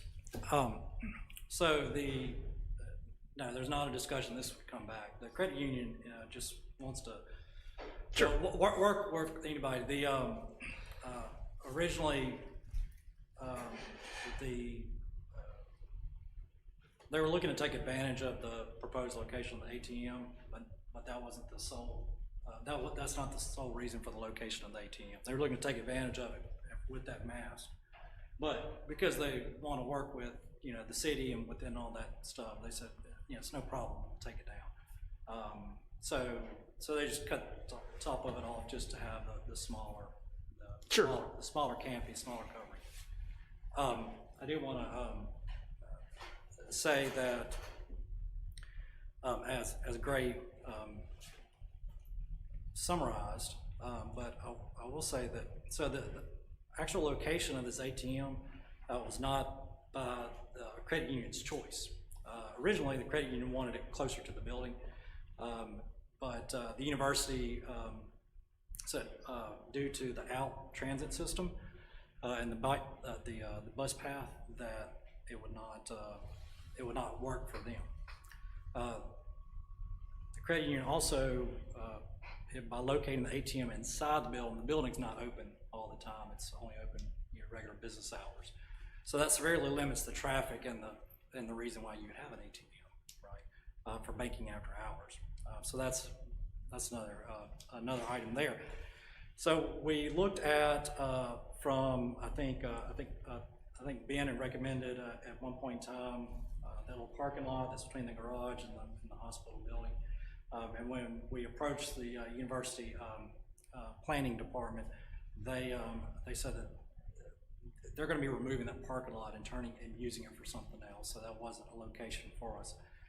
And so those all three factors, and in fact, the university gave us this location. And so with it being on university property, but understanding kind of the greater context of the community, that's why we're here today and why we've been kind of working through this process. Okay, well, I have a question. I hadn't thought about that. We don't control university property. We do. Our zoning is applicable to outside of the original land grant. Okay, so only inside the city limits of Oxford, university property is subject to our codes, right? but not campus, like we think of campus, but any satellite things would be. Okay. Yeah, that's University of Mississippi. That is a separate zip code. They're their own body. Gray, what were some of the other options that y'all were looking at? You said you thought there were some better options that would. I would say Matthew and I had a brief conversation, but I did reference the north side. There's a separate entry up there, and Matthew was telling me this morning that is where the out transit currently is. But there's only one row of parking up on that. I don't think you can even see it. Yeah, up there. And then you mentioned utility locations, but I don't remember you saying exactly where those issues were. Well, it's a difficult site, right? Because there's not really, you really have three faces to the building. The building is closest to the southwest. That's all the utilities that run actually between that face of the building and Lamar. So there's really the east portion of the building, Service Drive, is actually a closed. It's a closed drive, so it's not usable by the public, by the general public. So That's what makes it, it's a challenging and unique site. And did you say something is happening to the parking lot? What's that? Something is happening to the parking lot. It references development changes planned for the site. Yes, that's what the university has told us. This area right here. We actually, An area that we previously discussed is locating that there. And so this is, I think, the university's plan to remove that parking lot according to this. yeah, that was according to what they informed us. And not in any way considering, obviously, the university said you can do it here. I understand that limits you, understand that. But let's just give it a whole what if hypothetical. If this was just a wide open parking lot, I mean, you wouldn't stick it in the middle of it, would you? You would put it obviously closer to the building, correct? Okay. I mean, the first thing came to my mind was the Regions Bank and sitting in the middle of the parking lot that just creates chaos down on University. So, okay. And the road, the access road, is that going to be built, or are you just basically going to use the parking lot, and when you curb it for the ATM, it will create that road? That is correct. That's Okay. correct. We're not extending past the existing curb or anything like that. We're actually building within the parking limits as it is now. When you wrote, Ben, Gray, when you wrote this for our consideration, the summary, was the landscaping plan updated? No, when I wrote the case, we did not have the landscaping plan or the updated elevations. We have the one that was included in the beginning part of your packet. Sure. So, okay. These elements, and then. I understand. Late Friday afternoon, and that's when we received this.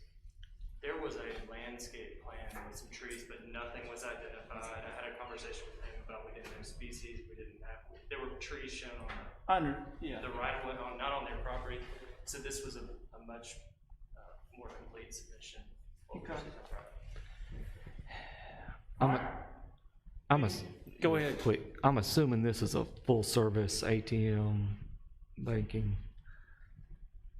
When you say full service, yes. Well, I mean, I can do the anything. deposit, you can do everything there, not just get your money and go. Oh, so it is just a dispenser, it's not a full-service ATM, okay. Okay. All right, any questions, additional questions for the architect, the planning? Commissioner Freeman, any questions from you, or Commissioner Murphy? No questions for me. All right. I'll entertain a motion for the request for variance in regards to 2731. Is there a motion to approve or deny? Motion to deny. There's a motion to deny the variance request.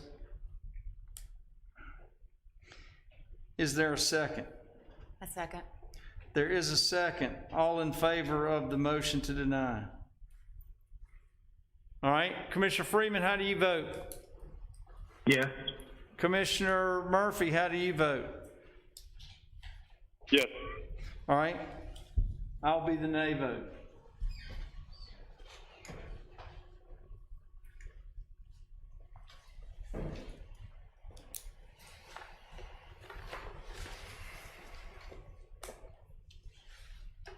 Okay, public hearing for case number 2732, J.W. McCurdy. It's a request for a variance from front yard property under section 5.8.4.4 Neighborhood Conservation District. All right, Gray. Oh, it's property located at 515 and 523 North 11th Street. Yes, sir. Yes, this is a property that y'all are familiar with from February, the variance that was denied for these same porches in question, but like you said, west of North 11th Street on a flag lot, but Mr. McCurdy has proposed changes to those porches. Let's see. The modified proposal for covered back porches for 4 of the units on the eastern side of the duplexes, which planning staff has determined as a front yard under the Neighborhood Conservation Overlay District standards. These porches will now be half the size of the previously proposed additions. The 4 porches were 10 feet long and will now be 5 feet long with a 5-foot patio space and will be 15 feet in width. The porch overhangs that were already constructed will be shortened to be 5 feet off the structures, and the patios will be unobstructed.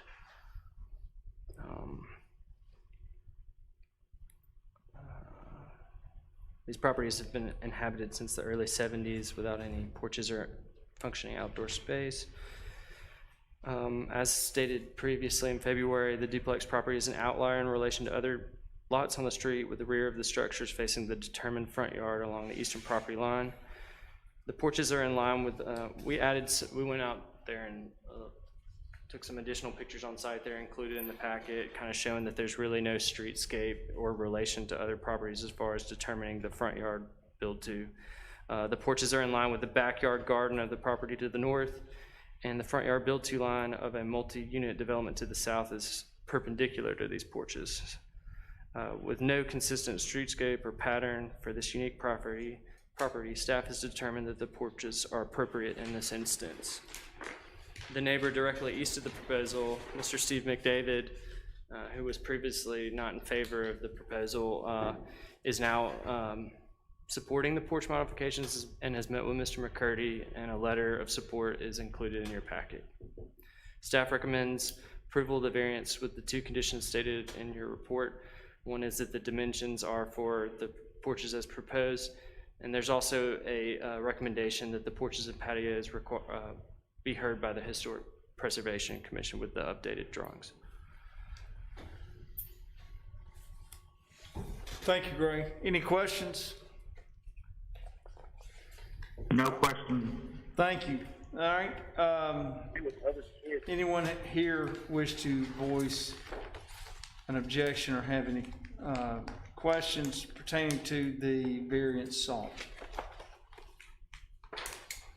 Given that the applicant's the only person still here, I will say he's in support of it. All right, I'll entertain a motion on case number 2732. Motion to approve, subject to staff conditions.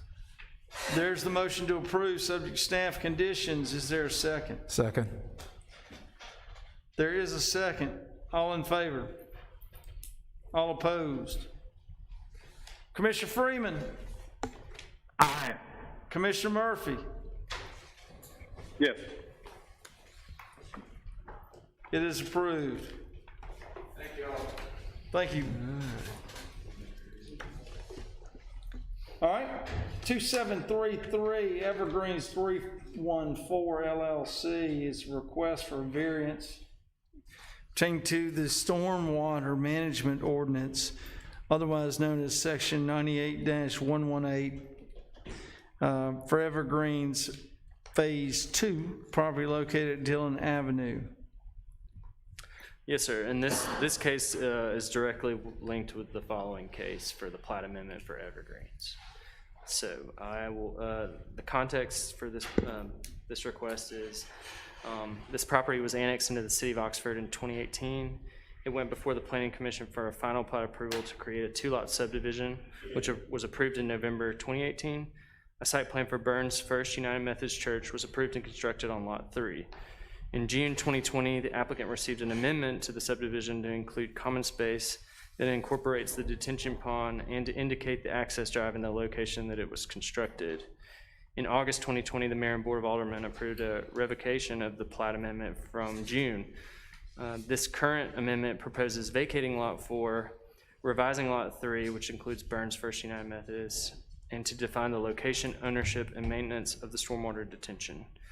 I've also included in the packet the 2020 plat that was revoked, just to reference, where you can see the slight modification to the common area, Lot 3, where the church is, and Lot 4. This report goes into great detail from City Engineer Rihanna about the stormwater, specifically the pond and driveway locations that were changed. I think the main issue was related to the depth of the stormwater and the runoff capacity for a 100-year storm event. She writes, the root cause for this variance is that the stormwater management facility was not constructed per the site plan that was approved by the Planning Commission. This case is also related to the next case.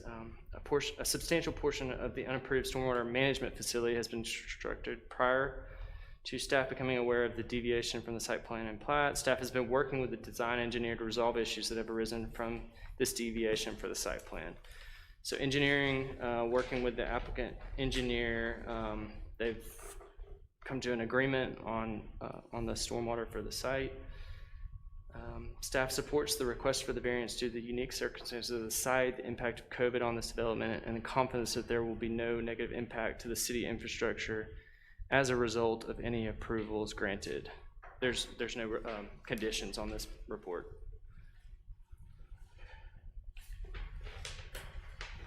Any questions? I have a question. Rihanna, where exactly is the emergency overflow on this stormwater detention pond?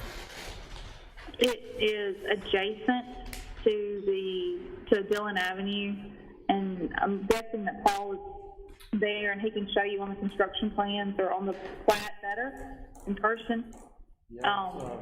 But it's designed so that it overflows. There's an inlet, there's a pipe that goes into the street of Dillon, and in that area is where the overflow is. Okay. So my only concern about this is everything above the 25-year storm is going to go through the emergency overflow, right? That's the... Hold on, let me pull back up. No, I don't. Well, I don't think so. Hold on. But at the end of the day, I think the critical thing here is that we are decreasing the post-development runoff from the site during all the storm events, even though it's technically engaging the emergency spillway during some of the larger storm events. And to answer your question, I mean, looking at the drawing here, the discharge, the overflow is on kind of the lower left side, facing toward Dillon Avenue. Mm-hmm. Yeah, I mean, my only concern was whether the gutters downstream on Dillon would be sufficient to take all of the flow that was coming down in the bigger storms, or whether there was a risk of it flowing over 314. No, I don't think there's any risk of overflowing 314. I mean, there is a large roadside ditch that's adjacent to 314 on the east side, I guess, on the same side as this project is. But it's fed by a gutter, right? It is. There's a curb all the way down. Yeah. So that was my only concern. Is it going to bypass the gutter if there's a lot of flow coming down through there? So, to go back and answer your question, I'm going back and looking in the report. So, no, it's the bypass, any bypass is going to be in the 100-year event. The issue is that there is not, there's not a foot of freeboard. I believe there is currently 4 inches of freeboard in a 100-year event. And I'm looking at Paul on the screen, and I'm guessing that Shane is not there, and Steve is not here with me. But I believe in my conversations with Steve that they were, I believe they're 8 inches short of having the 1 foot of freeboard in the 100-year event. I believe that's the details.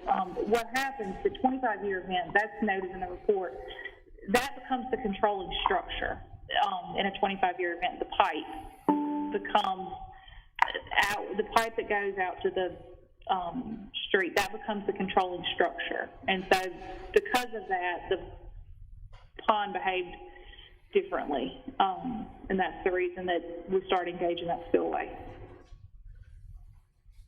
And I'm not, I share Paul's opinion that I don't believe there's a reason to be concerned about negative impacts on Highway 314 in this event.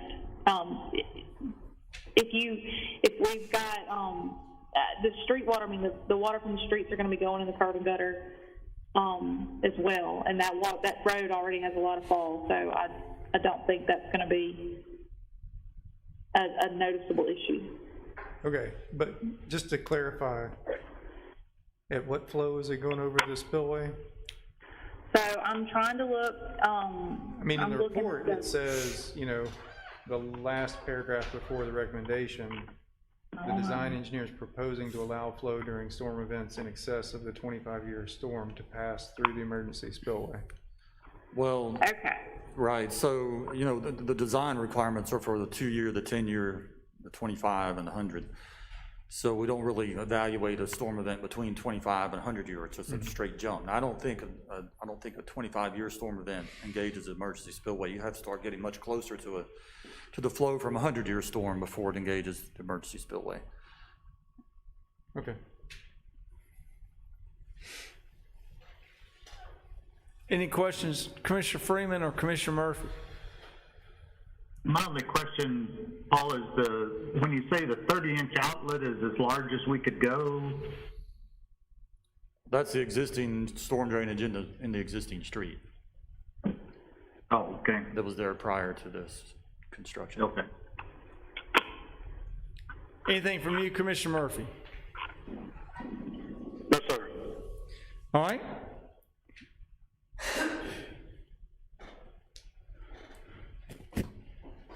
For the record, no one is here, so there's no reason to ask for the audience.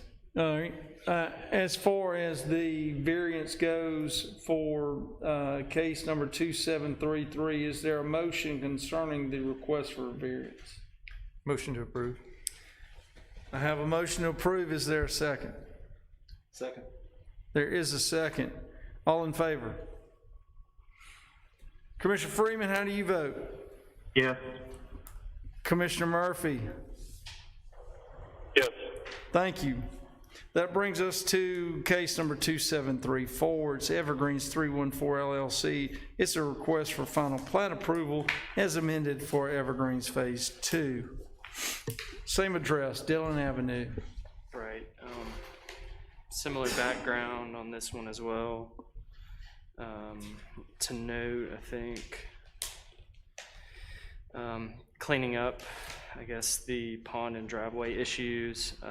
Also to note, future development of the property shown as vacated Lot 4 will require a new subdivision, and the ownership of the pond will be considered. I believe Rihanna was saying, depending on what is proposed on Lot 4, an additional or larger pond would be needed at that time.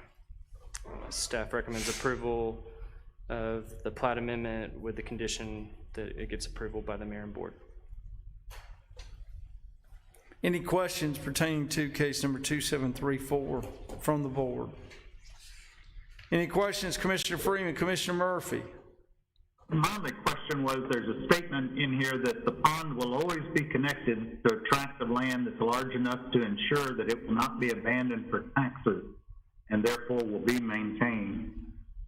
Do we need to make that some sort of condition, or so that it's not carved out somehow, or?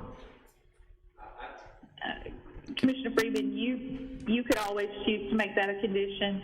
That comes from engineering, and that's one of the things that we look at when we're looking at stormwater ponds, because there are some in subdivisions, residential subdivisions, that were their own standalone area, and they were sold for taxes. And so we are, whenever we're looking at subdivisions, we are looking at that issue to make sure it doesn't happen. So you could always have that as a condition and add that. That's your, of course, option to do that. But that's what we're looking at when we're looking at subdivisions. So I don't oppose that being a condition. I want you to know that we are the ones looking at it, because we want to make sure those ponds are maintained and taken care of. And hey, Bill, it's Paul. We can't, I don't know, as we stand here today, we can figure out all possible slicing and dicing that can be done with that property. They wouldn't cut it off. I think the point here is that we are making sure that it is still contiguous to that larger parcel, and knowing that going forward, Rayanna's not gonna let anybody come in with a subdivision that cuts that thing off, and unattaches it. I guess I'm not philosophically opposed to a condition, but I don't know as we sit here how to come up with wording that makes sure that those two things aren't alienated. We just know that if a subdivision comes forward, it's going to have to take responsibility for that detention, if that makes sense. No, I get what you're saying. Thanks.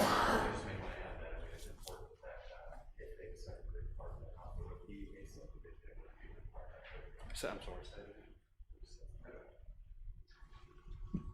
And I just want to make the distinction that if somebody wanted to carve that piece of property off, it would require a subdivision according to our land development code requirements.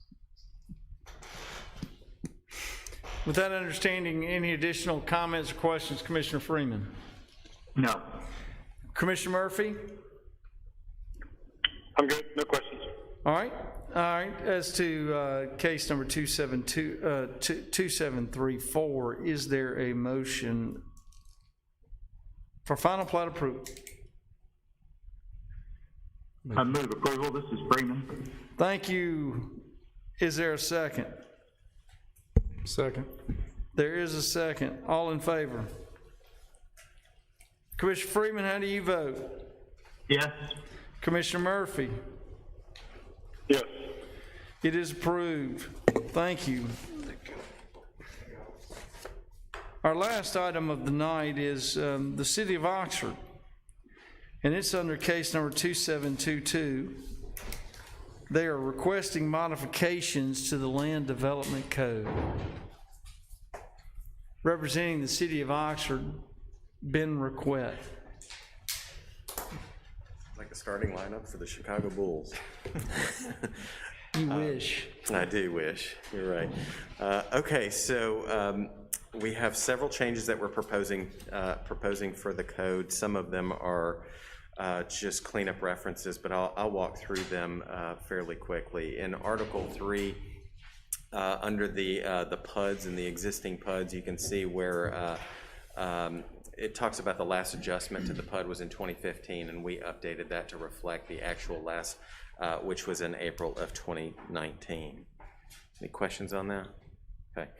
Article 3, under accessory amenity, and we'll get into more conversation about this in a moment, but we just put in a reference to 311K, which actually speaks to accessory amenities. In 386, under recreational uses, commercial, indoor, and outdoor, we started, now that we have a modified, newly adopted sound ordinance, we started looking at those uses that actually have requirements related to sound to make sure that we do reference that particular code. In this instance, an already existing standard for indoor recreational uses, that they're soundproof and that no outdoor noise is created outside the walls of the business. So we also just snuck in the standard language of requiring that it comply with the sound ordinance. Restaurants, under additional standards, it spoke to, under A, it spoke to outdoor entertainment or live entertainment, amplified music, loudspeakers, similar devices shall not be permitted outdoors. And so we had to update that they have to be compliant with the requirements of the sound ordinance. Also, there was a item D that talked about service on the outside, and that part of that was also aimed at trying to keep the noise low and the commotion, and so those would be subject to the same sound ordinance requirements. The same for theaters. Again, no outdoor amplified speakers, and we just referenced the sound ordinance. Under accessory use and structures, if you remember, recently heard variance related to accessory structure, an accessory amenity, and accessory structure. So we believe that we've cleaned this up to provide a little bit more guidance and less confusion as it pertains to accessory structures versus an accessory amenity. And what you'll see is, number one in C is right now an accessory structure is allowed in a side yard by special exception. We're proposing to change that to special use. That's something that staff can evaluate, and we did provide some standards here to, we want it behind the front building line, and it needs to be 5 feet from the 5 feet from the property line, and then any additional applicable standards for accessory structures would apply. I think the big one would be in K, where we've actually defined accessory amenity. They're structures, features, or facilities that are primarily associated with the use of a building or other structure like a fire pit or a deck, and commonly associated with the entry into or at a central point of a development with no specific use, such as a guardhouse or covered arbor or fountain, that may or may not require a building permit for installation.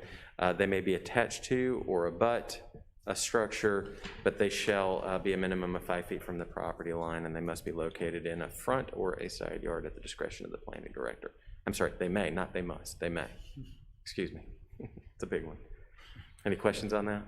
That is a big one. Yeah, sorry. Excuse me. Okay, and then in Article 4, you know, we've seen some variances of late related to parking. I think two that I can think of. There was an orthopedic in Oxford Farms. There was maybe a development on Oxford Commons where it was kind of a phased development, and so they wanted to build a particular, you know, a portion of the development. I'm sorry, a couple of the buildings to the development, but yet they needed to install all of the infrastructure at that time. Plus, it would also provide for the stormwater detention and the appropriate flows for the runoff. And so we've had variances that have come forward, if you remember, that that when fully constructed, or if fully constructed, they would be compliant with the parking requirements. And so what we're proposing is the ability for someone to request a parking plan or a phased parking plan by special exception, so that way y'all could evaluate like those instances where it wouldn't be a variance, and you wouldn't have to evaluate based on the criteria of a variance like a hardship or something in that instance. You could be you know, a little more subjective in your evaluation. So is this to make it so that I feel like years ago there were some instances where they wanted to put in, you know, 1/5 of the building, something like that, but then all the parking, and I feel like sometimes we're reticent on that. So would this give then the developer a little more flexibility and make our lives a little easier then? Yes, sir. Okay. I think that's the intent here. Okay. JR? Devil's advocate. Sure. Yeah. So, I mean, this goes from a variance to a special exception. What's to stop anybody who wants more parking than the city allows to just have a phased plan where the next phase never happens? Sure, I think that could certainly be proposed, but... Why are you pointing exactly. at me? Because you ultimately are the one that decides who would get that in those instances, and you would have to evaluate the circumstances that are being proposed at that time and whether it makes sense to grant that phased parking. I mean, you know, I mean, you're going to be able to tell if you've got the building or the development that was over here that, you know, 6 months ago we evaluated where they were building the two, and they certainly had plans for the other. You know, that certainly passes the, you know, the sniff test. And so, but then you may have somebody else that's coming in and saying, yeah, well, you know, at some point we might build another building over here, and then, you know, either you condition it as such. And we thought through putting in, you know, caps, you know, but what's the right cap in this particular instance? And so ultimately we backed off of that and just eliminated and just said, well, propose it by special exception, let y'all consider it, and either you grant it or you don't. And they would still have to do enough stormwater to cover whatever parking they do You bet. actually construct. Absolutely. Yeah. It all comes back to stormwater. Not all, but it is a huge expense. It I is. appreciate it living at the bottom of a hill. Hey, look, I understand, yeah, they want to put in all their complete everything, and, you know, I get why they would ask and why they want to, but I also get why everybody takes advantage of everything, you know, so. Yeah, and I mean, at the end of the day, the proposed uses that they would have, you know, and the square footages, we would have to know all that information before we could even bring it forward to y'all. So, you know, it's not suggesting that somebody can come in and just make up numbers and then you grant that special exception instead of a variance, you know. So at the end of the day, I think what we're looking at is facilitating those unique circumstances where it's a phased development. I'm just going to quote a former planning commissioner and say, if it can happen, it will. Okay.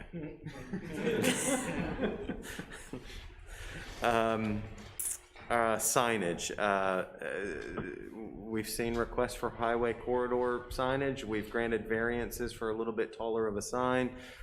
So we're proposing for freestanding business or development entry signs for property adjacent to the state highway may request a larger sign by special use. So 8 feet as opposed to 6 feet, but the sign area remains the same, 40 square feet. So right now, if you're, I'm gonna use one that previously came before, the Highway 30 Collision Center, and I think they were granted a variance of 2 feet to allow an 8-foot sign. They could do that by special use because they're immediately adjacent to the highway. Is 8 what we've been generally granting up to? I can't. We split, there were 2 cases where it was 10 to 6, and they wanted 10, and the length was 6, and I Because they think were down in a hill. we compromised with 8. I mean, 8 feet outside is not very tall. Sure, and it's only in, That's big it's for only street in, height, highway you know, corridors. that's It's not only in very highway. tall outside. and it's only on highway corridors. I think 8 by 5 is a tall, narrow. Skinny. Well, you don't have to start it at the bottom, you can start it, well, yes you do. Ground up. Yeah, you do. I don't know where else you're gonna start. Magnetic levitation. Yeah. Okay, so I think the big one here, the most substantive, would be the noticing requirements.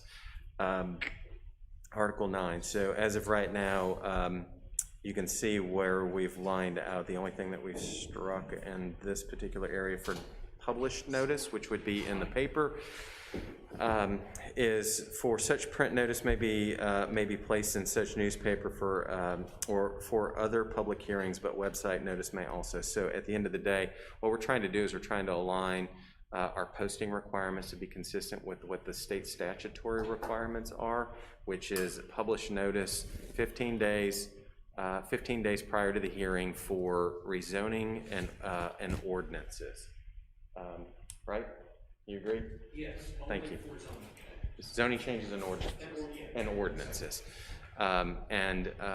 It's quite honestly, and I think council can attest to this, it's becoming increasingly challenging for us to post published notice in the papers.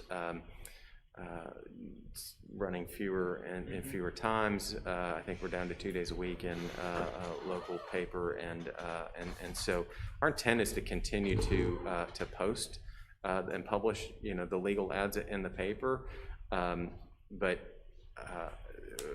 we often have challenges associated with that from an administrative standpoint.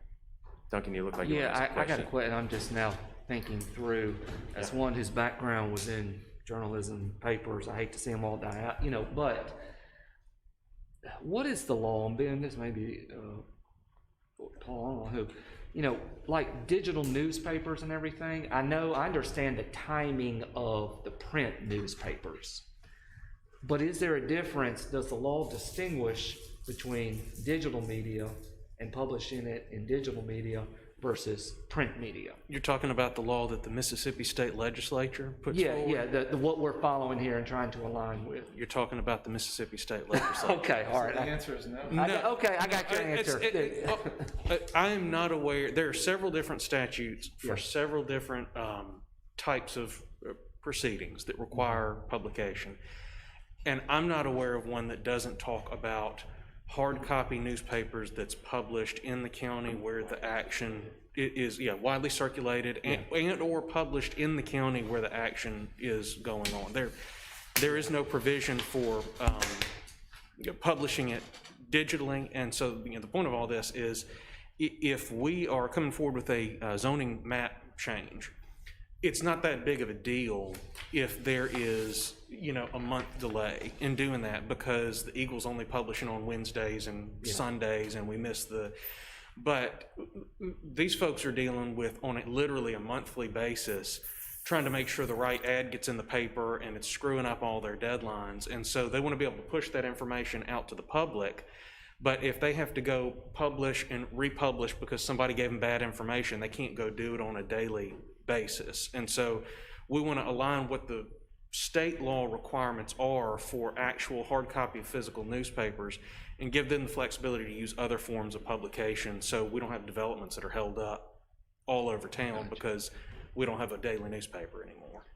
Gotcha. I'm afraid if we stop noticing, they'll just go to one day a month.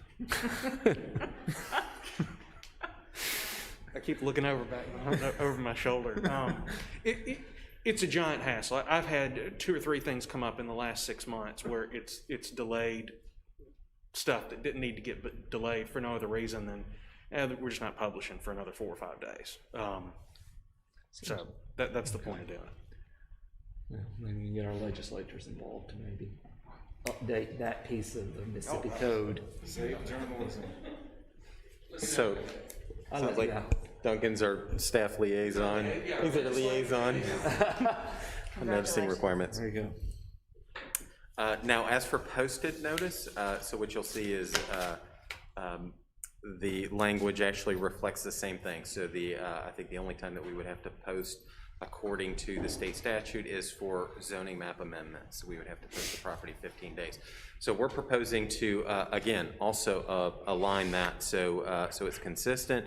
But I can tell you that our intent is to continue to do and operate as normal. as planners. I mean, we certainly believe in the public participation process, and it's what we do. So, and as someone who spearheaded the redesign of all those notice signs to make sure that they're more visible, to try and seek more input from our residents and people in the community, I believe in them and their effectiveness. So, so I certainly understand that. Again, this change really stems from conversations that we've had internally, especially around the time that the snow event took place, and here in Oxford, where it created a potential situation where if we weren't able to actually get out and post the property, then there was a real potential that we would have to delay all actions on that meeting because we may be a day or two. Nonetheless, we were able to get out there and post them, but still ask the question of the what if scenario and trying to plan for that. I know I've had a few comments related to that, so I'm gonna stop right there to allow for some questions. Yeah, I guess for me, this is the one part where I guess personally, I receive more sort of informal questions about our agenda from those signs being posted than any other sort of advertisement that we have out there. And I realize that the policy might still be to put them out there, and we're not statutorily required to put them out there except in certain cases. But I think for me, the number of times that we're actually going to be in, a snowstorm or something like that that's actually going to cause a delay is small compared to people knowing that the city's required to put it out there, even if we relax the requirements for how far in advance it's out there. I'd rather us have to delay a couple of cases because we are required to notify the public with the posted signs than to forget to put a sign out one time, and then the people come and say, I didn't see the sign. And you say, well, actually, we don't have to do that anymore, So, I mean, there are lots of things we do that put a burden on developers. I think this is one thing that we do that has the small probability of delaying a case, but it informs the public in a really nice way. Mm-hmm. So is there a way to tweak it where the signs we're saying we are still doing the signs, not, sure, we're gonna do the signs, but we have to do the signs? Yes. One of the things, and this, Ben and I talked about this, so one of the issues that comes up is not just that a snowstorm or something like that might come up, right? That's just the anecdotal thing that happened more recently. The far more common situation that happens is when they call me 10 days before a planning commission meeting and say, well, we've got this information on a sign, and it's posted, at the right property, but we have a question about whether the variance and the special exception go together and whether that sign being on that property is exactly right. So the question is not, is somebody being given notice? Do they see that sign and know to call you or call the planning office? It's because a question has arisen about the technical writing that's on the sign or whatever within that 15-day period. Mm-hmm. So it's not that, and there are a bunch of different ways you could address that. I mean, you could shorten the period, so you're required to do it within a shorter amount of period. So if you had it within 14 days or 10 days or something like that, they still had time to clarify it with the public. But this has not Ben and his folks just saying, we don't want the public to know about this anymore. We have these notice issues come up a lot where people, instead of asking us about the what's actually going on the property, what the planning commission is going to be considered, they're asking questions about the sign itself, and that leads to an internal debate about, well, do we need to kick that down the road even though there was a sign out there, just because somebody had a question about the sign itself. And so it's not, I don't think there's an effort at being less transparent. Really, it's that 15-day window. Again, that's a requirement when you have the state law, but when you're talking about the timelines that they work on, you miss that by 1 day, and it's whatever's impacted is gone for an entire month, no matter how small the question was. So yeah, and I would be fine reducing it down to even a week, because I think most of the people who are going to be noticed by those signs are people who are driving by that property or neighbors to that property. I don't think it needs to be 15 days except in the statutory required cases, but and I realize there are technicalities. We had at least one case where somebody was trying to derail things because the property was across the street from what was actually posted with the sign one time. And I don't think anybody here has a whole lot of patience for that. I mean, and we don't see many cases of those technicalities. Now, y'all may say more on the backside about having to change what's posted and that sort of thing. I'm not as privy to that, but I'd like to preserve the requirement to put out the signs if we can, just in good faith to the public.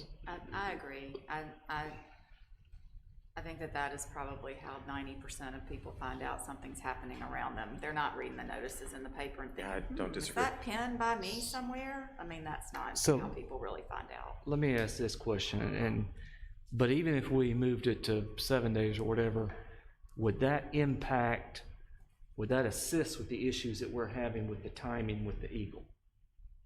It's independent. Yeah, I think that's what I'm saying. So the duration doesn't matter.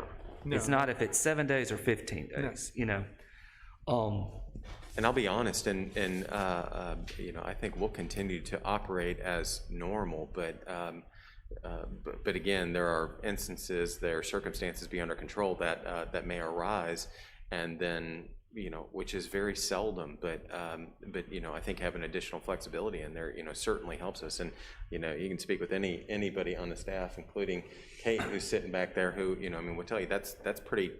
Our noticing requirements are our gospel. So we take them very seriously, and we take it very seriously to notify the public, because to Judy's point, I think you're right. I mean, I think the redesign of those signs certainly makes them stand out. People notice them, people walk by them. So anyway, that's where we're coming from. We could internally adopt a policy that we kind of follow, that we are going to have them out in 15 days in the same way that we are right now.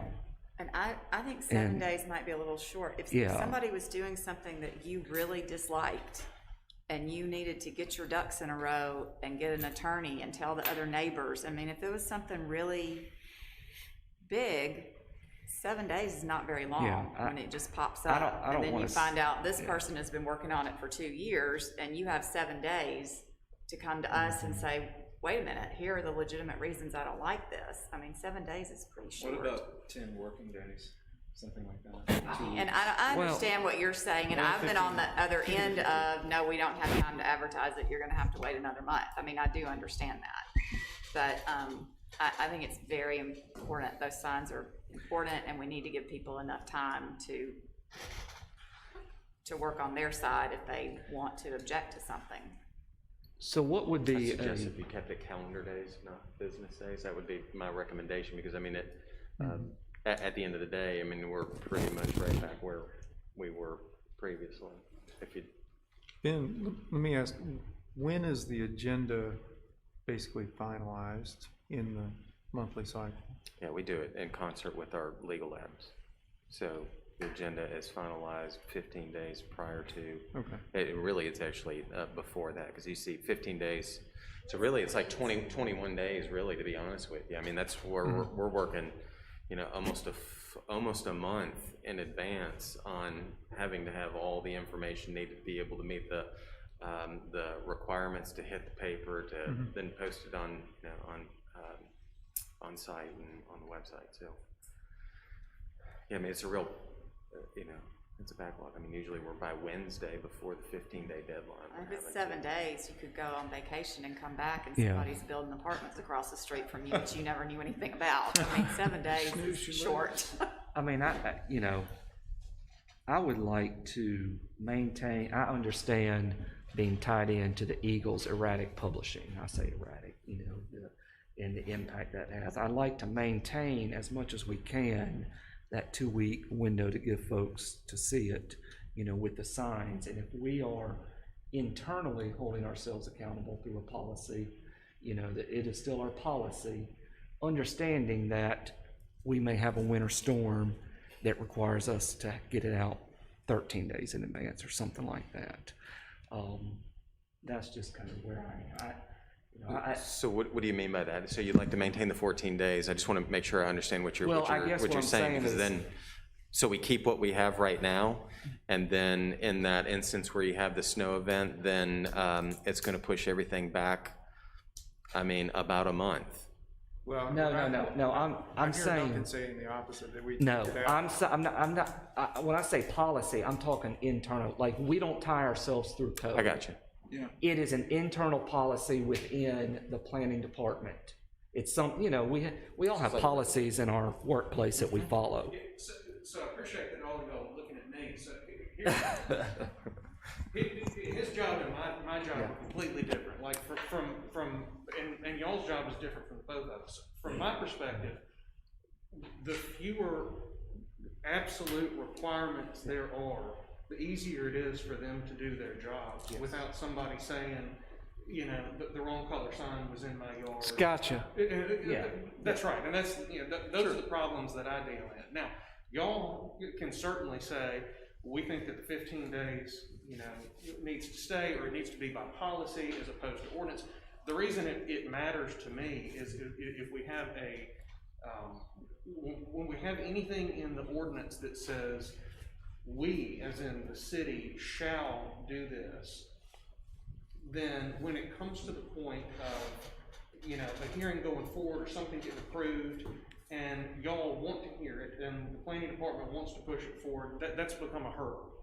Just from my perspective, right? From y'all's perspective, that may be a failure on the other end because somebody wants to have gotten 15 days notice rather than 13 days notice.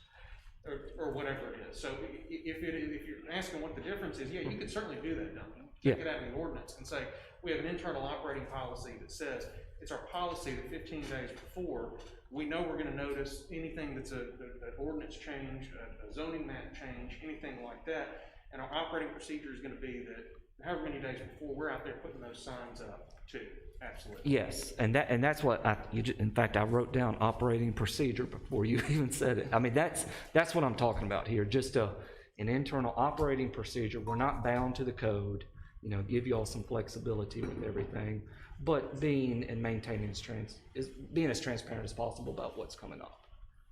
So then. Totally fine, as long as.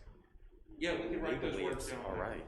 Yeah, that's the biggest thing. Just if we can maintain an operating procedure that we're still going to have those out, in that time, that amount of time, but we're not tied to the publishing of the Oxford Eagle.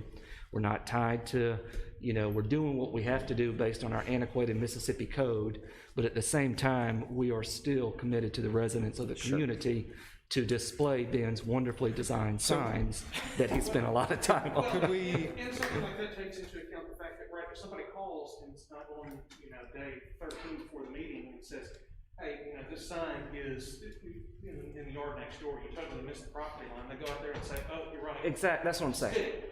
Then we've still complied with that. We Yeah. still That's wouldn't put the sign.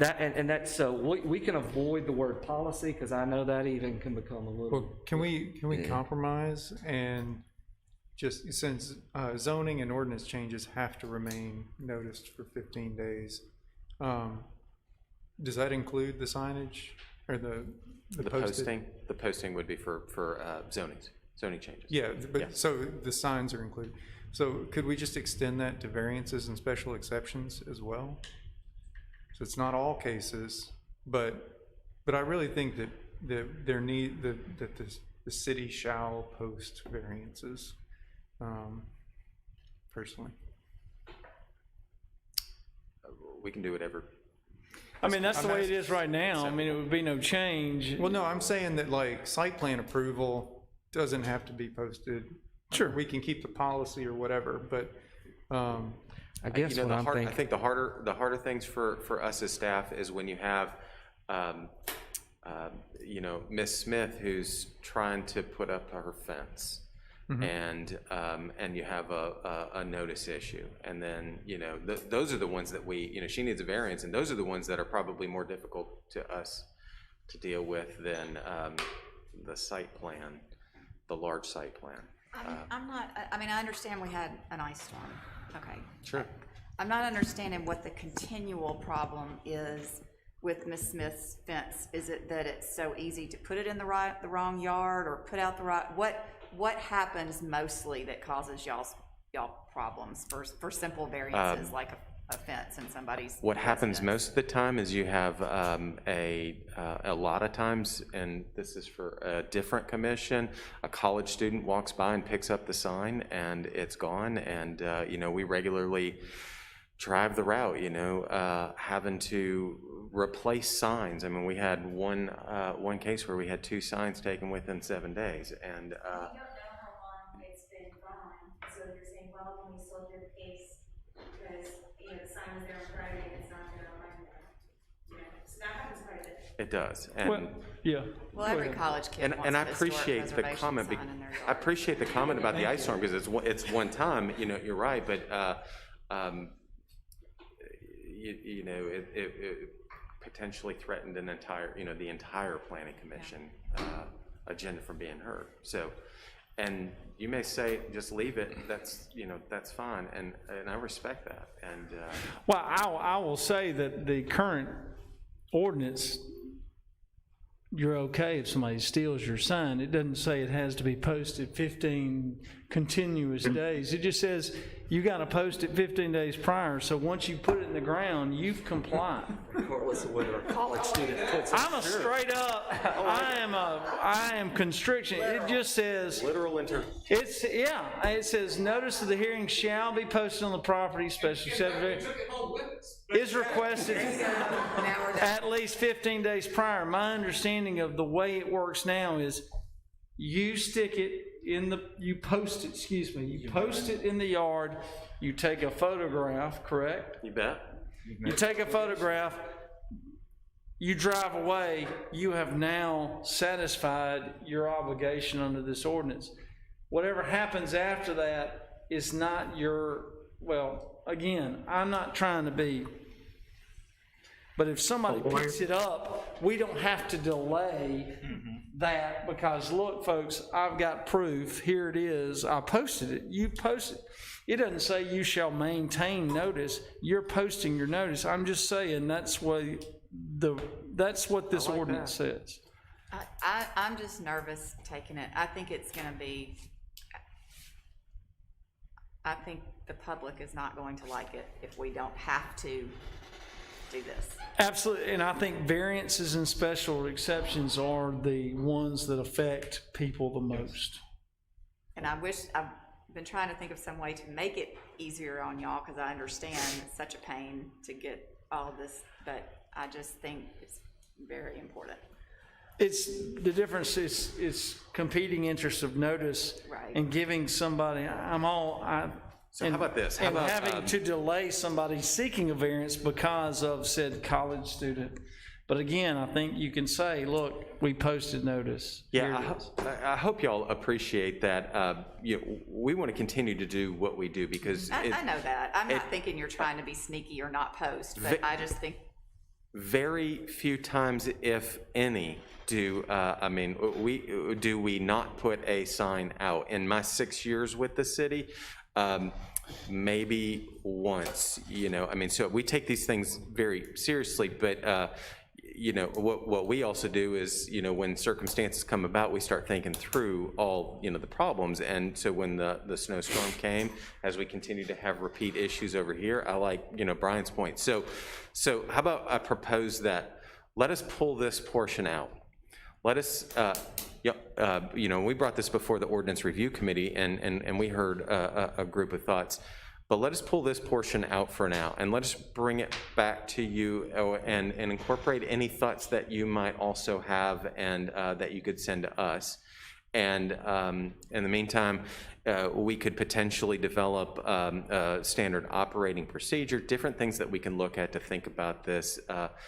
Because at the end of the day, we're still posting them 15 days, and we'll continue to do that, but we'll just kind of think about it between now and the next 30 to 60 days, and we'll come back, potentially come back with modification proposal that may be different. Is that okay? That's fine. I'm inclined to think our community would let us know if there were not signs out. We'd be quick to kind of one way or the other. We even get notices about no signs when there are signs there. So yeah, I think all right. Article 10. Definitions. You can see we made a few tweaks to some definitions, accessory amenity, and then I included accessory structure for reference, yard for reference, front yard for reference, rear yard, and side yard, a couple tweaks. Ben, this is Bill Freeman. On the very last one, the side yard or yard side, the very last sentence you've added, I'm just not clear. Well, we have a corner lot that basically has two fronts. Which one how are you trying to describe the side yard when you say that it's the opposite end of the lot from the front yard? If it has 2 yards, kind of like catty corner, right? So it would be if you have a front, the opposite. Could you say opposite corner then? Sir? Could you say opposite corner? Is that what you're trying to get to, or? A corner lot, the side yard shall be opposite the end of the lot from the front. So it's just on the other side. I guess maybe it's the other side of the lot from the corner with the street frontage. Well, if you have 2 street frontages on a corner lot, you have 2 side yards. Do we just need to say that? I guess I just wasn't clear where we have 2 front yards on a corner lot. Yeah. Also known as, Robert, you got anything?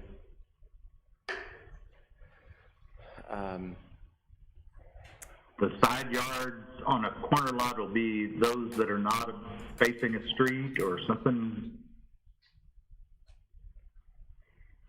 I haven't got a great suggestion here. I'm not clear from that last sentence to me which one you're talking about. So on corner lots, the side yard shall be the opposite end of the front yard. But you have two front yards, basically, don't you? Maybe what we can do, maybe Bill, what we can do is we can provide we can put in a sketch. We'll put in a sketch that will help better reflect that. That's right. That's probably, I'm a visual person, so it might be easier for people to see it like me, to explain it, but I can. You want me to? Bill won't be able to see it, I don't think. Can you turn the overhead projector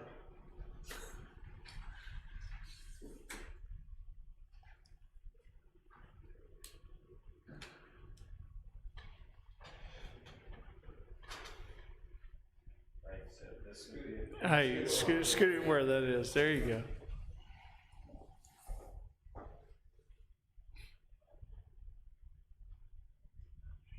So you need to have the building front to know what the front yard is, right? Okay.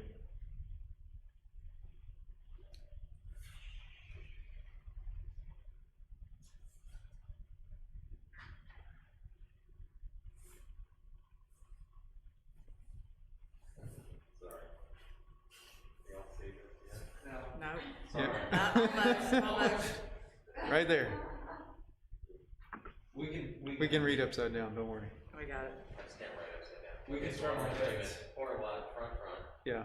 So the opposite end of the lot of, thank you for zooming out. The opposite end of that front is a side, and the opposite end of that lot is a side. Oh, so it has no backyard.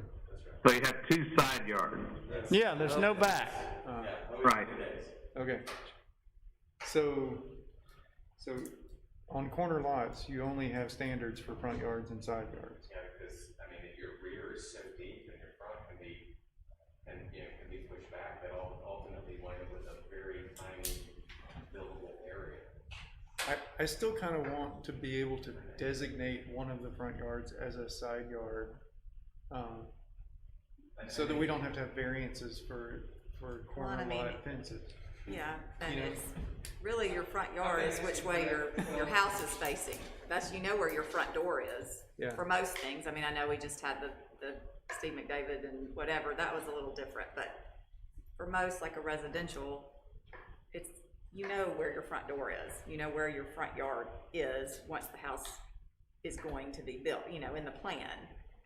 So could it be where? You just have one front yard on a corner lot, and then side, and a rear? Sure, I think you can make that, but then, I lost my train of thought. Yes, you could do that, but you wind up with a situation where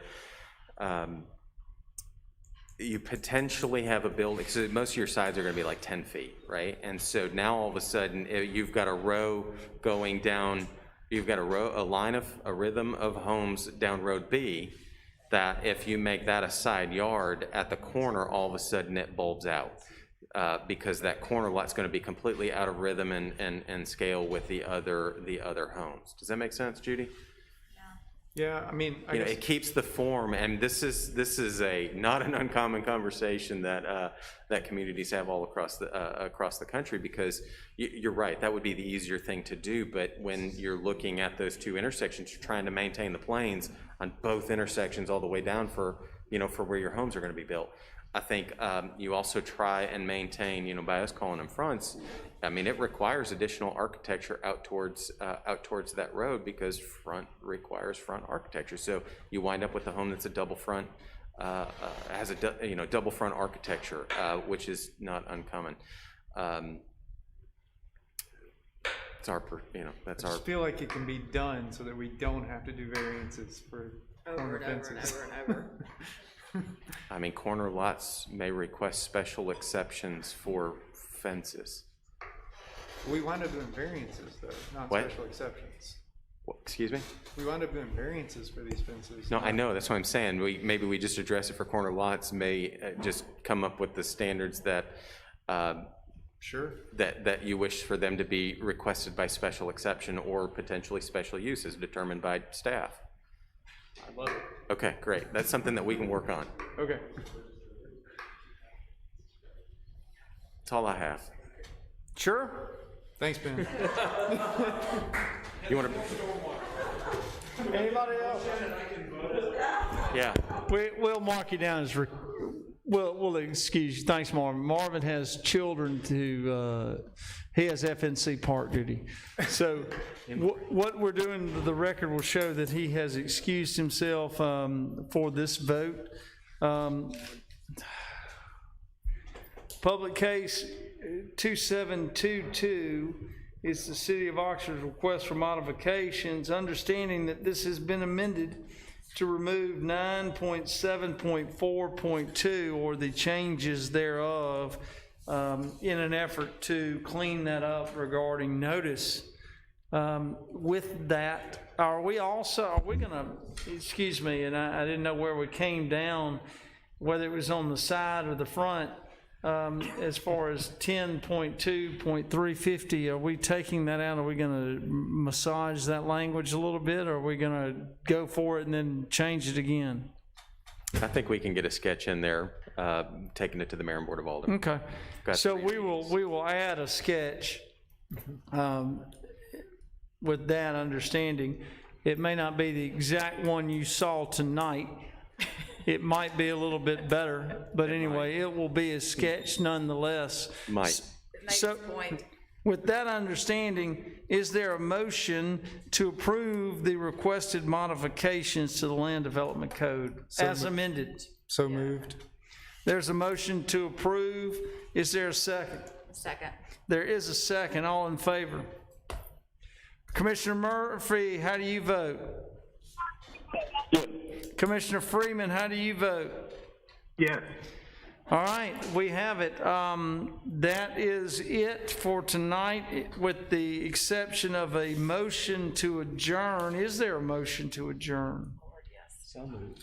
There's a motion to adjourn. Is there a second? Second. There's a second. All in favor? Commissioner Freeman, how do you vote? Aye. Commissioner Murphy, how do you vote? Yes, yes. All right, thank you. We are adjourned. Thank you.